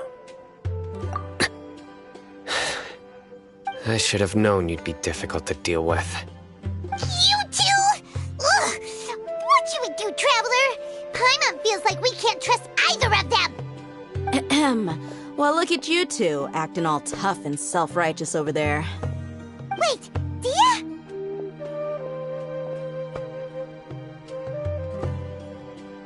Great! Finally, someone that we can trust! You gotta help us out here, otherwise these two are gonna start fighting again! Yeah, sure looks that way. Two giants from the academia duking it out once and for all. Not something you get to see every day, that's for sure. Listen, I know you academic types love to fill up your big brains with self-righteous morality and lord your empty rules and virtues over each other. But how dare you bring your petty disputes into the safe haven of Aru Village? It seems like someone's gonna have to beat some sense into your thick skulls until you finally learn to respect these grounds.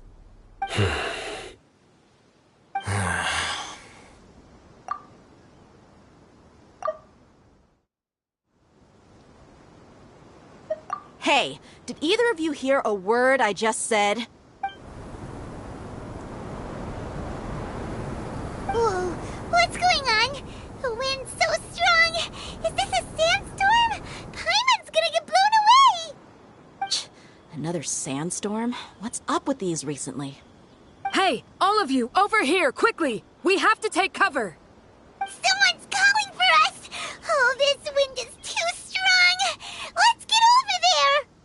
That sounded like Candace. Come on, you two. Jeez, are all of you academia folks such hard work? Move it! All right, stop yelling.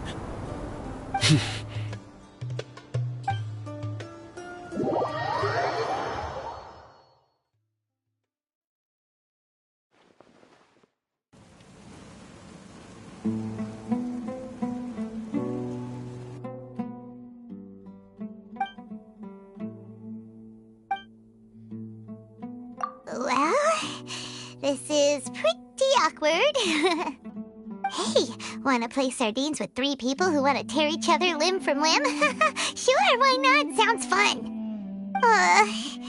The air is so thick and heavy. Paimon can hardly keep floating anymore. My sincerest apologies, everyone. This is the home of our village chief. I will have to ask you to make do with this small room until the sandstorm dies down. Please, let me introduce myself. I am Candace, protector of Aru Village. Our savior has come at last! Nice to meet you, Candace. The name's Paimon. Thank you so much for helping us. There's no need to thank me. It's only right to help each other when the weather gets rough.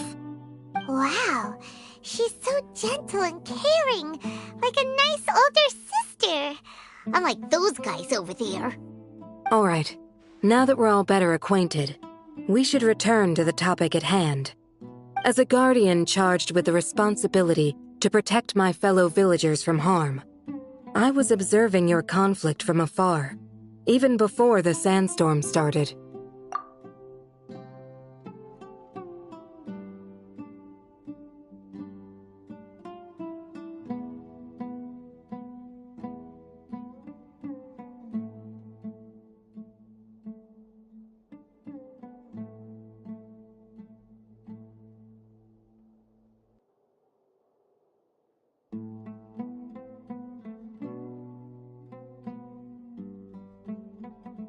And now that you have set foot within Aru Village itself, it is all the more my responsibility to make absolutely sure that you pose no threat whatsoever to us.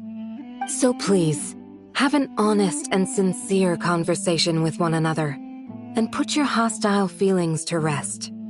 If anyone dares to start anything again while they are under this roof, I will not hesitate to send them out for some quality time with the creatures of the sandstorm. Oh, on second thought, Paimon may have misjudged Candace's character. And that goes for you too, Miss Dia. Do I make myself clear? All right, we got it, Candace. That's what I like to hear. All right, we got it, Candace.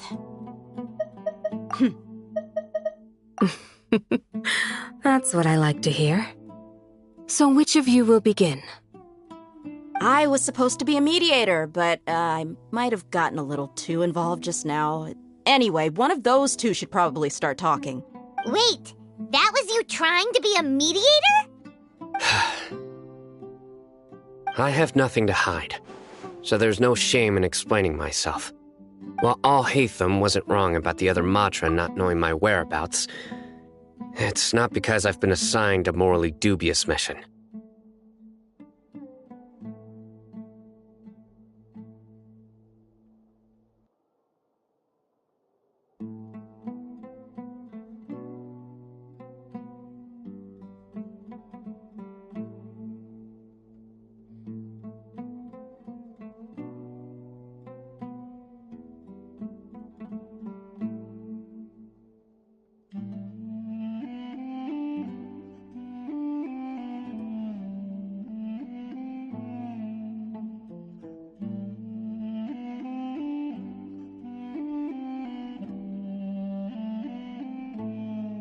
Rather, I've chosen to exile myself. Huh? Exile yourself? A little while ago, I discovered that there was data missing in the Academia's project planning and development files. What little they did report clearly did not match the project's actual progress. As General Mahamatra, I had the responsibility and authority to request an audit. However, to my surprise, the person responsible for the erroneous data was none other than Grand Sage Azar himself.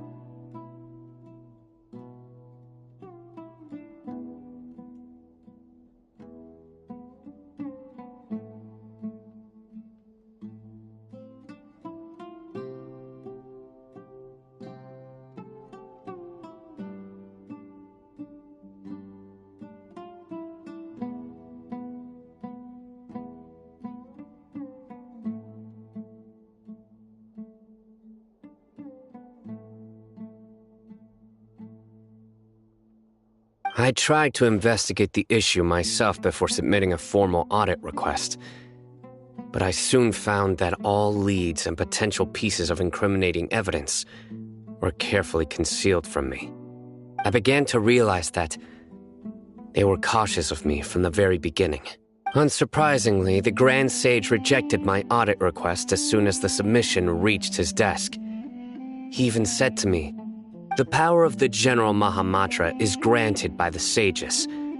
You have no right to judge us." So they really are up to no good.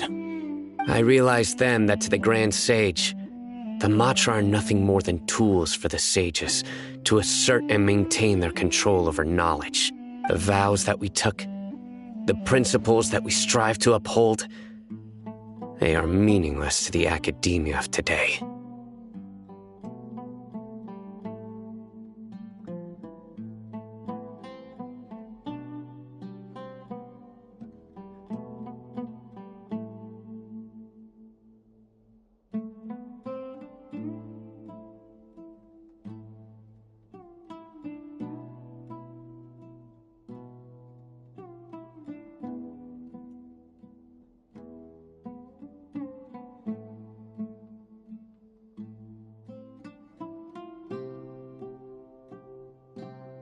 I believed it would be wise to flee the academia before the sages had a chance to take action against me. This way, they can no longer see nor predict my actions. I will never give up on this investigation. There's no need for someone else to give me power or authority. Once I find the truth, I will administer judgment by my own name.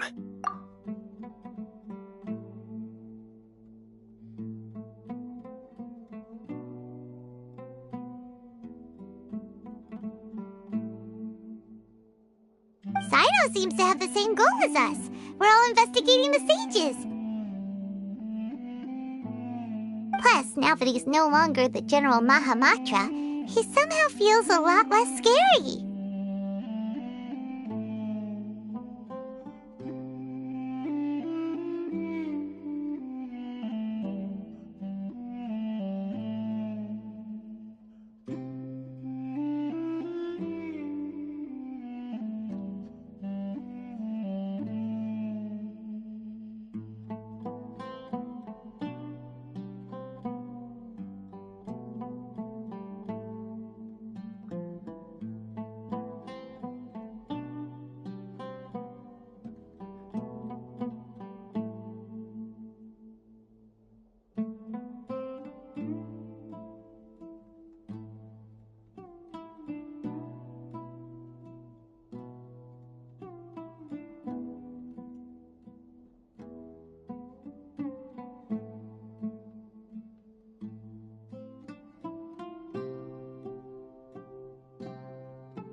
Well, Sino, if that's your story, then why did you see Alhaitham as a target?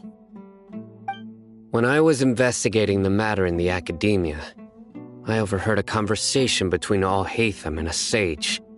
The sages asked you to investigate a blonde-haired traveler. Do you dispute this, Alhaitham?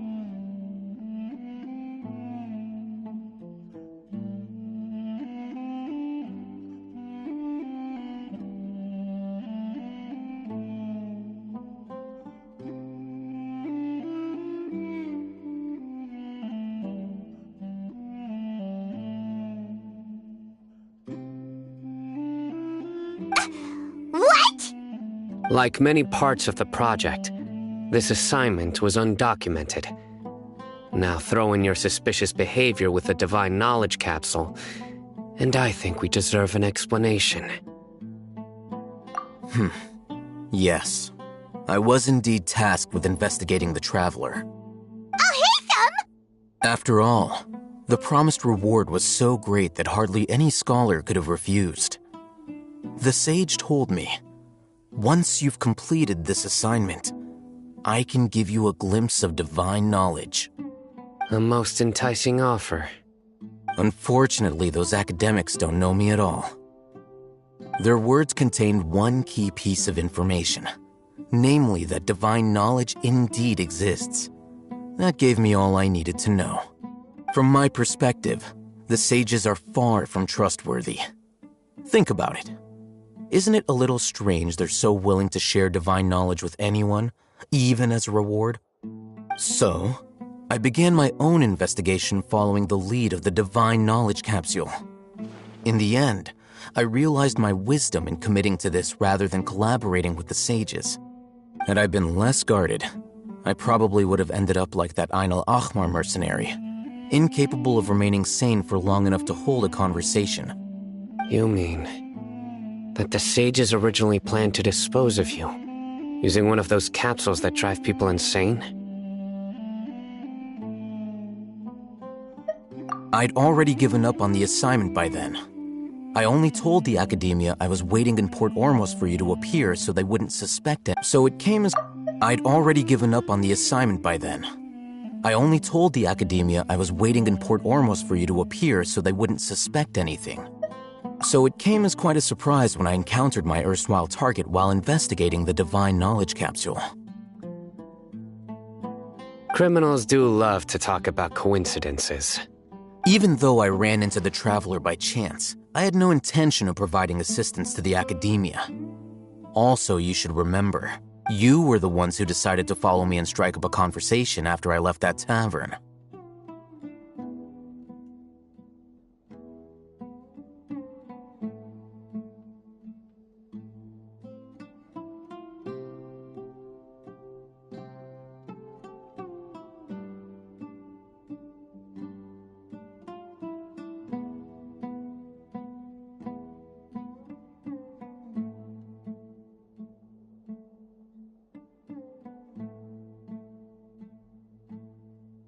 That's true. Alhaitham helped us out at Caravan Rebat as well. Maybe he's telling the truth. I'm willing to apologize if that's worth anything to you.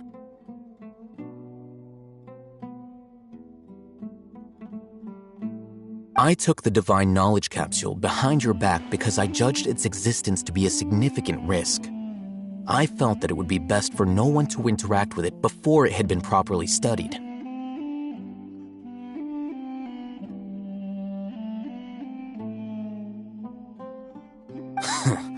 After all, curiosity often proves to be the most dangerous thing in this land.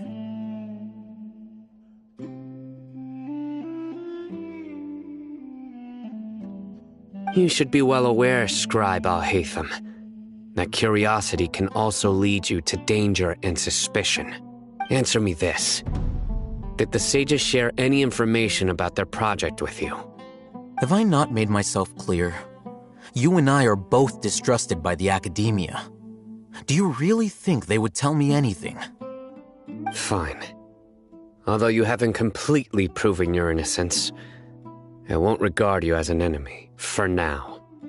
As you wish. Good. I'm glad to see you two clearing up your misunderstandings. And now you, Dia. I believe it's your turn. Oh, sorry. Whatever the boys were talking about must have been so boring that I spaced out. My situation is pretty straightforward. My employer, Dunyarzad of the Homayani family, is friends with the Traveler and is currently recovering from her illness at home. I had nothing going on, so I decided to return to Aru Village for a visit. I was actually looking forward to a pretty exciting time getting back together with everyone here.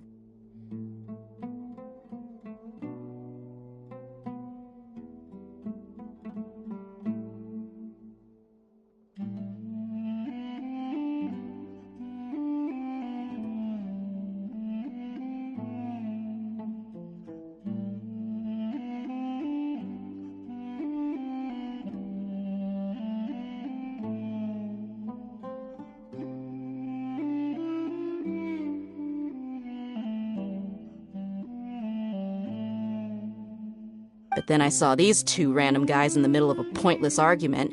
It ticked me off, and things went downhill from there. Is that all? Well, I will admit that definitely sounds like your style. In that case, welcome back, Dia.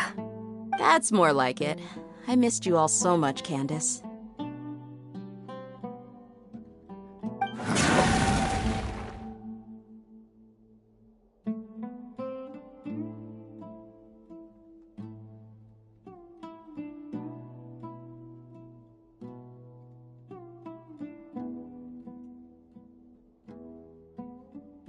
Whoa!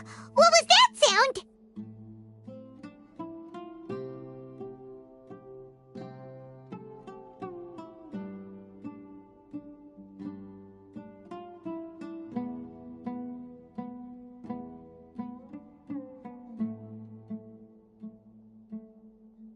No need to worry. Now that you're no longer at each other's throats, please, make yourselves at home. I'll take a quick trip outside to clear out some of those creatures in the sandstorm.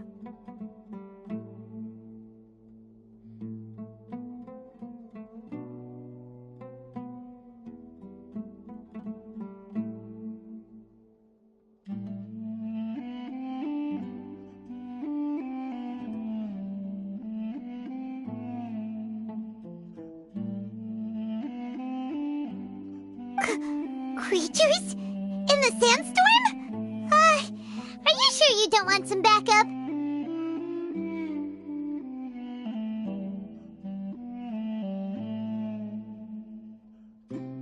Fighting in a sandstorm is not for the faint-hearted. Anyone without extensive training in these conditions is at a disadvantage. You needn't worry. Yeah, just leave him to Candace. Don't worry, she's as tough as they come.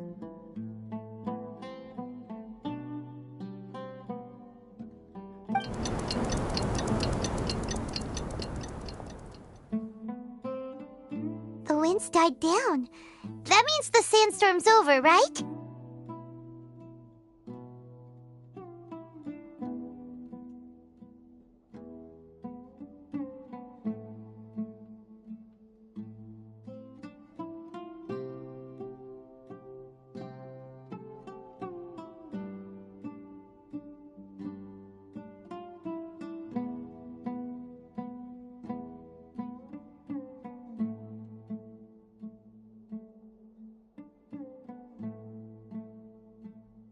Candace still isn't back yet, though. Is she alright? Maybe we should go out and check on her.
When you put it that way, even I'm starting to feel a little worried.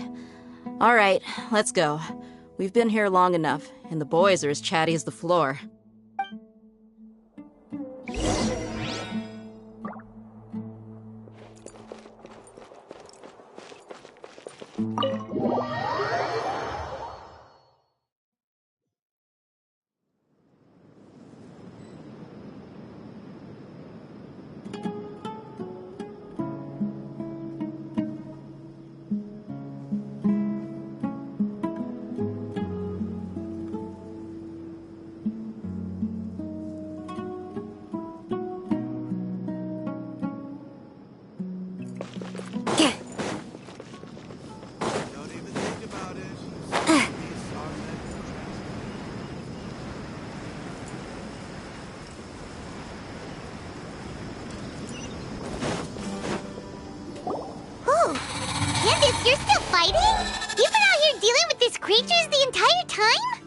Yes, they just keep coming in waves. I've lost count of how many I've defeated. Before I realized it, even the sandstorm had stopped.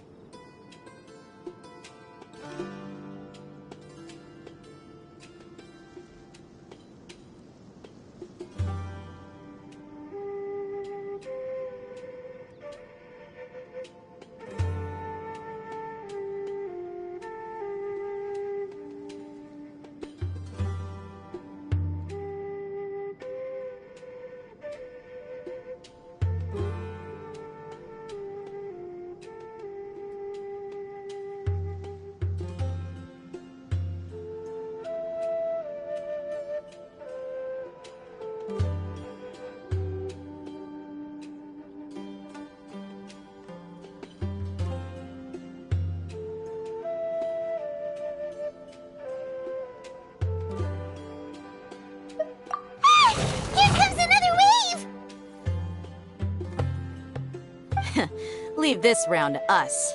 I got interrupted earlier, but now I have something to take my anger out on.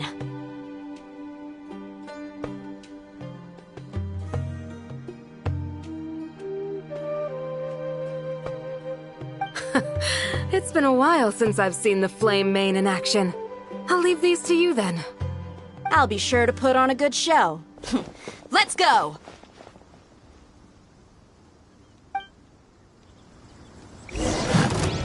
Stand clear! Midnight, Phantasm! Ha!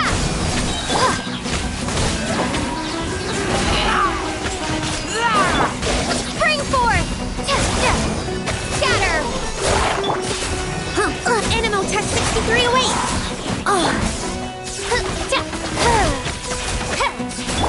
Propagate! Here comes another wave! When are they ever gonna let up?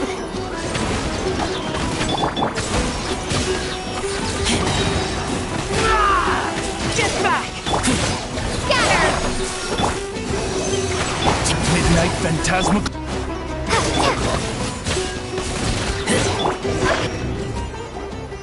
The creature stopped appearing. Was that the last of them?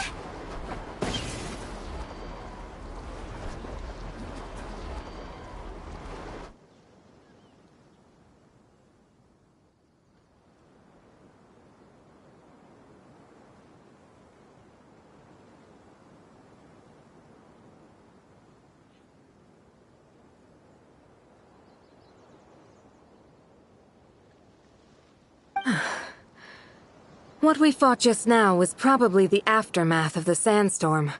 So we should be safe for the time being.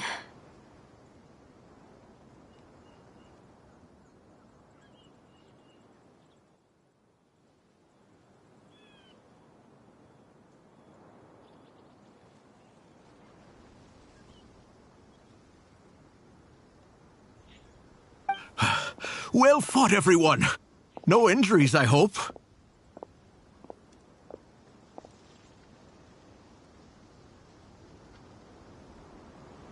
Huh? Who are you? Ah, my apologies. I haven't had a chance to greet you yet. I had my hands full taking care of the village's elderly and children.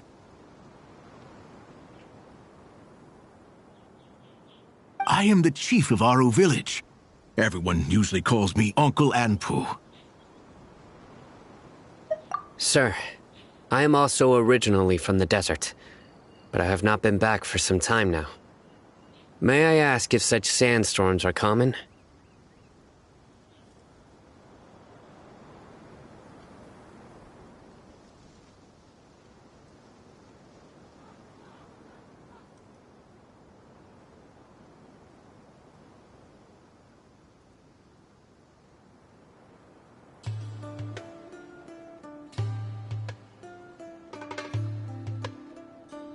I can't say they've always been common, but recently the storms have become increasingly severe and frequent.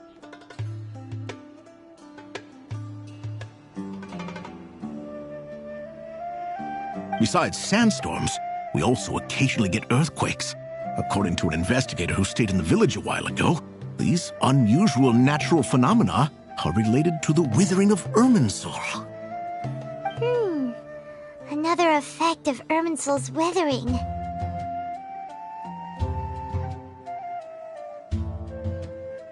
So, Irminsul's withering causes withering zones in the forest, and sandstorms and earthquakes here in the desert? Everything in the natural world is inextricably connected to Irminsul.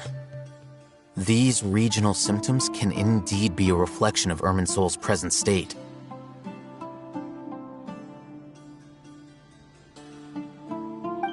Everyone in Aru Village needs to take good care of themselves. Speaking of which, why haven't I seen a single village keeper since I got here?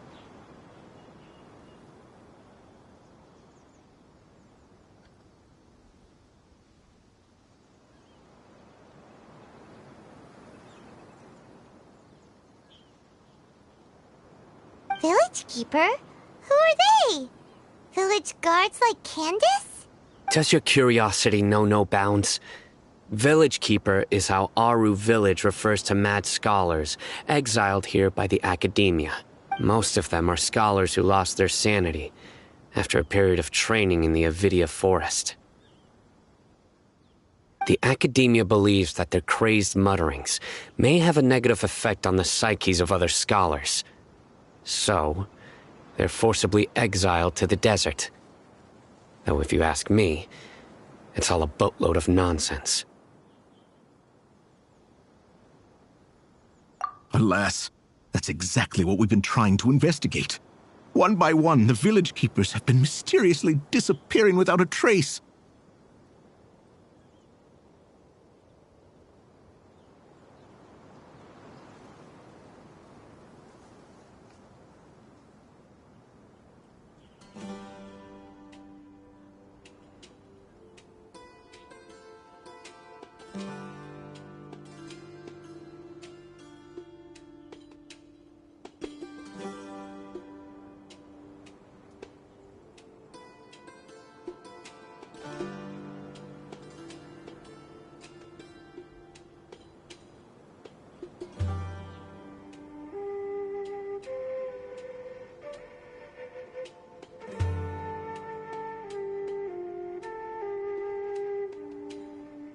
But no one in the village has ever seen them leave.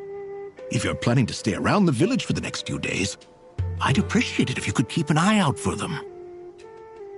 I've had encounters with those people in the past. I'll see what I can do to help. The Matra are the ones responsible for their exile. Now that you're no longer with them, are you trying to alleviate your guilt and atone for your past sins? I'm fascinated by how you think. Mock me if you will, but if you are guilty, I will eliminate you, regardless of my position or identity. Oh, you're the former General Mahamatra. You must be an expert in these kind of investigations. Thank you for your help.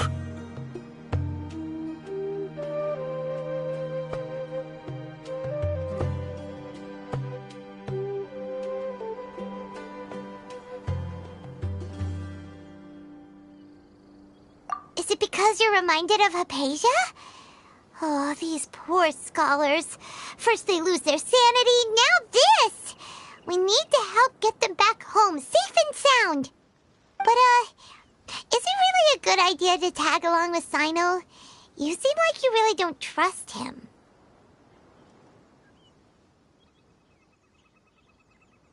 I'll be grateful for the assistance. No doubt you will do a better job than some of my former subordinates. Let's start by finding a spot to share what we know so far.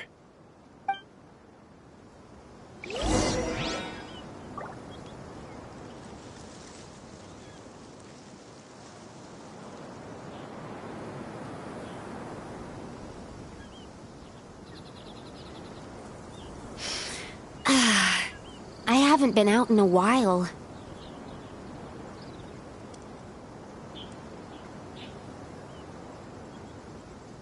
When in Aru Village, please respect the local customs.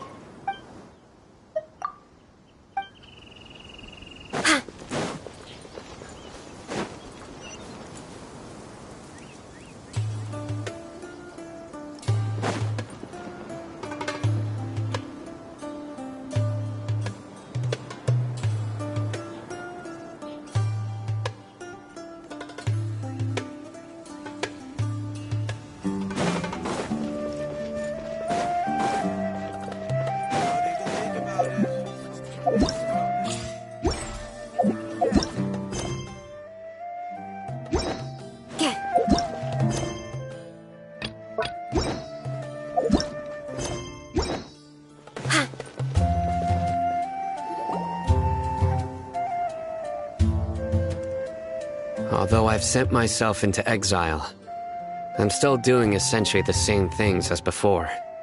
Do you still have any questions for me before we start our investigation?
One of my former subordinates told me that this title has its origins in a strange incident. The Academia has long exiled mad scholars to Aru Village. A mysterious phenomenon exists here. When mad scholars first arrive, they are as incoherent and deranged as before. But after spending some time here, they invariably begin to calm down.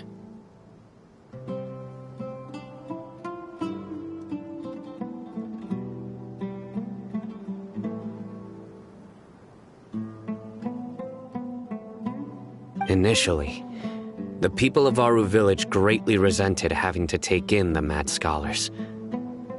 But a strange incident one night changed that.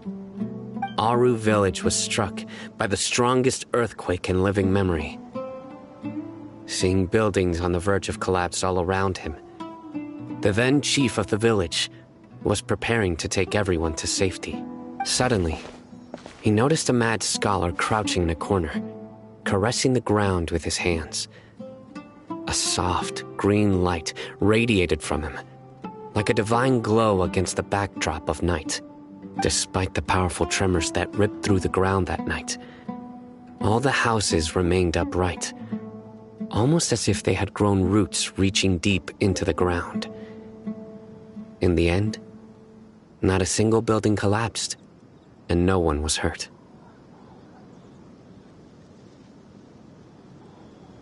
After that, the people of Aru village treated the mad scholars with greater kindness, and began to refer to them as the village keepers.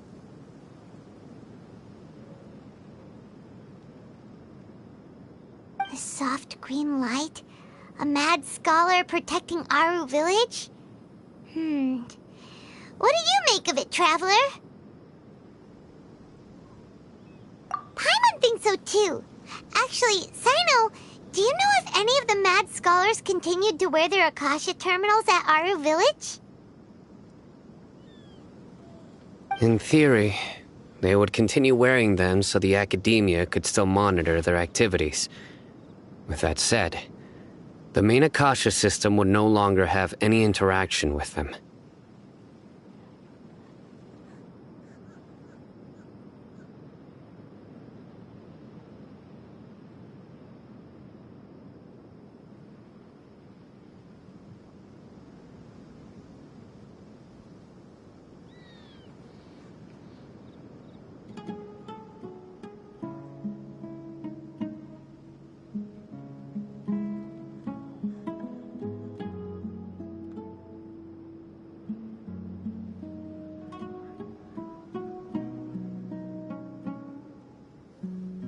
Oh, no wonder! Everything makes sense then! Add in the fact that they calmed down, it was probably Nahida who calmed them.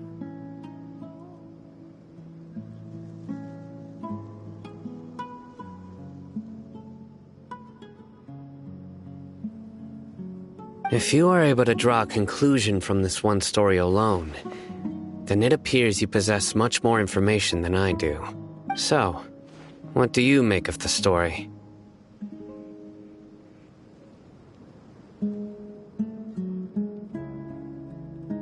Really? Lesser Lord Kusanali. What? You don't believe us? Lesser Lord Kusanali was definitely using the Akasha to give her power to the mad scholars! No, it's not so much that I don't believe you. I'm just struck by your reasoning. Lesser Lord Kusanali, the current Dendro Archon. Is she really active in Sumeru? The Academia has always placed far greater importance on the late Greater Lord Rukkhadevata. They've more or less ignored Lesser Lord Kusanali, and I've never had any reason to doubt their views. In addition, I've never heard any stories about Lesser Lord Kusanali and her deeds. To me, she might as well have been a god that never existed. No way! Nahida definitely exists! She's a... how should Paimon put it? She's a good Archon who's kind and wise, even if she says weird stuff sometimes.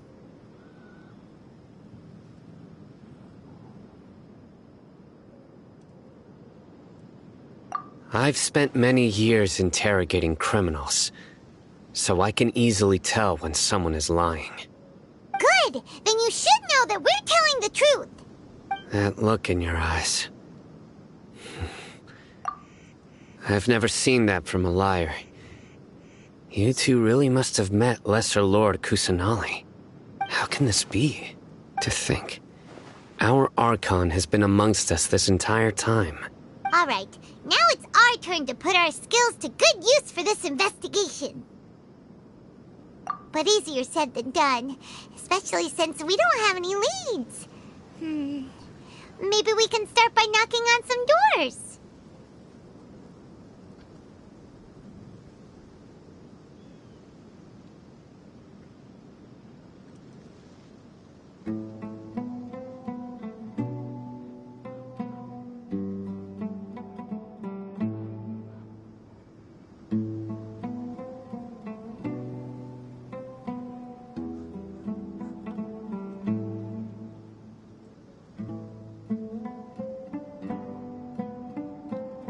Excuse me, are you here to help me find my grandpa? Huh? Who are you?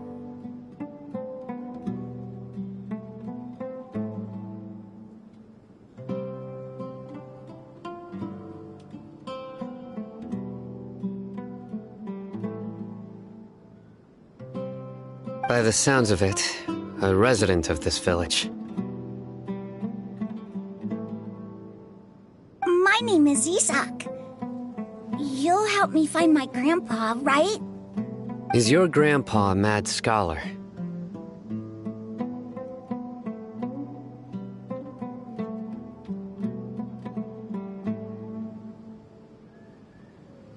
Hey, don't say that. Grandpa is just Grandpa. Why do you have to call him that? It's not like he's a bad person or anything.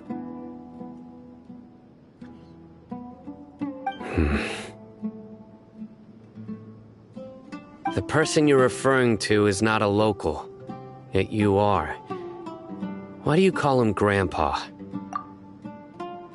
Grandpa is just Grandpa. He's my family. I heard everything you said to the village chief. Please, you gotta take me with you. I want to find my grandpa. I swear I'll help. I won't be a nuisance. Ah, so you're the one who was eavesdropping on us around the village chief's house. I was planning to go out and take care of whoever it was, but I had a vague feeling that they didn't harbor any ill intent. Whoa. Hatham wasn't kidding about Matra having sharp senses. Sino, he's just a kid. All he wants is to find his grandpa. Let's find a way to help him. Sorry. I was only listening in because I wanted to know where Grandpa went. Honest. If you don't believe me, you can ask Miss Candace. All right. But first, let's confirm the facts with Candace.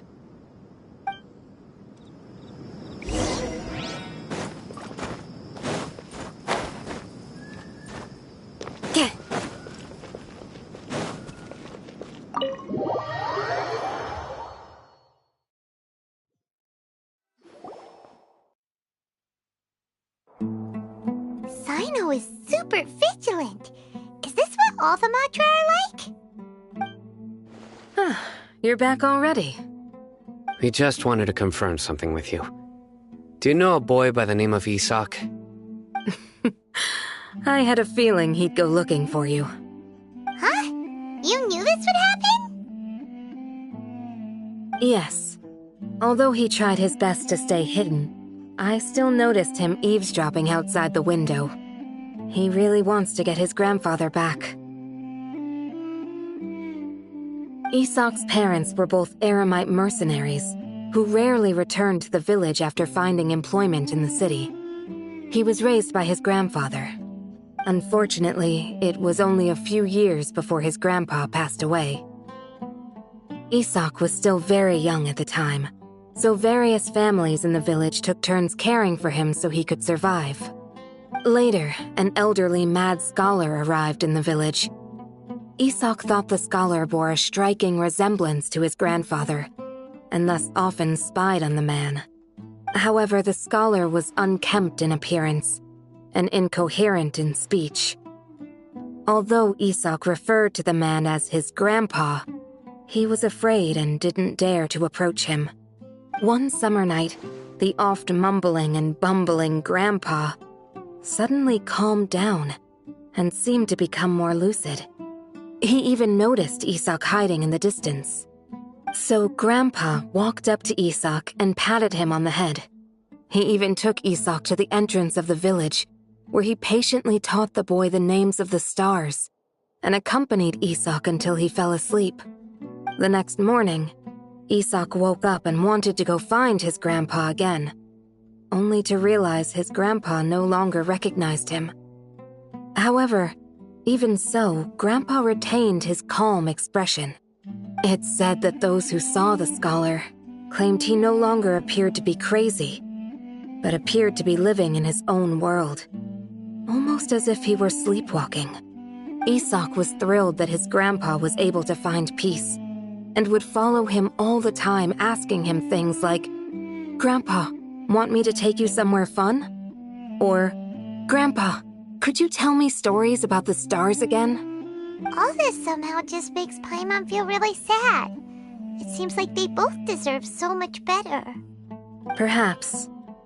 Nearly everyone who lives in the desert has some form of hardship or regret. But even so, we must still continue on with our lives.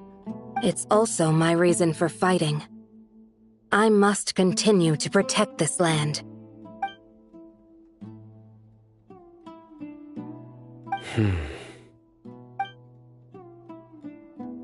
Maybe the people have always had a considerate god watching over them.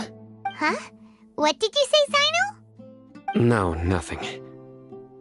As long as Esau keeps his word and doesn't get in our way, we can take him along. Perhaps you are more compassionate than I gave you credit for. Please accept my thanks on Isak's behalf, Sino.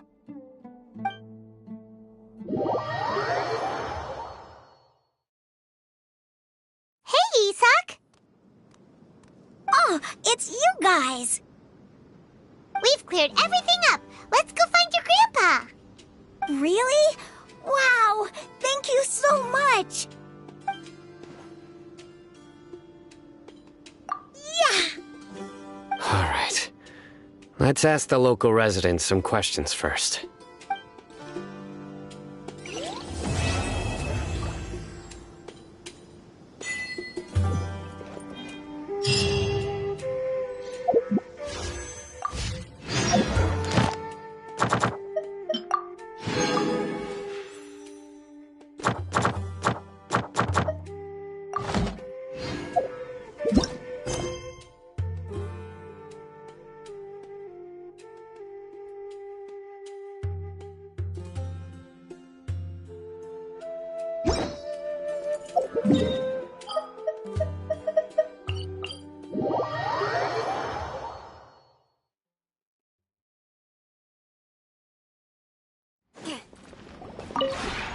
We have put...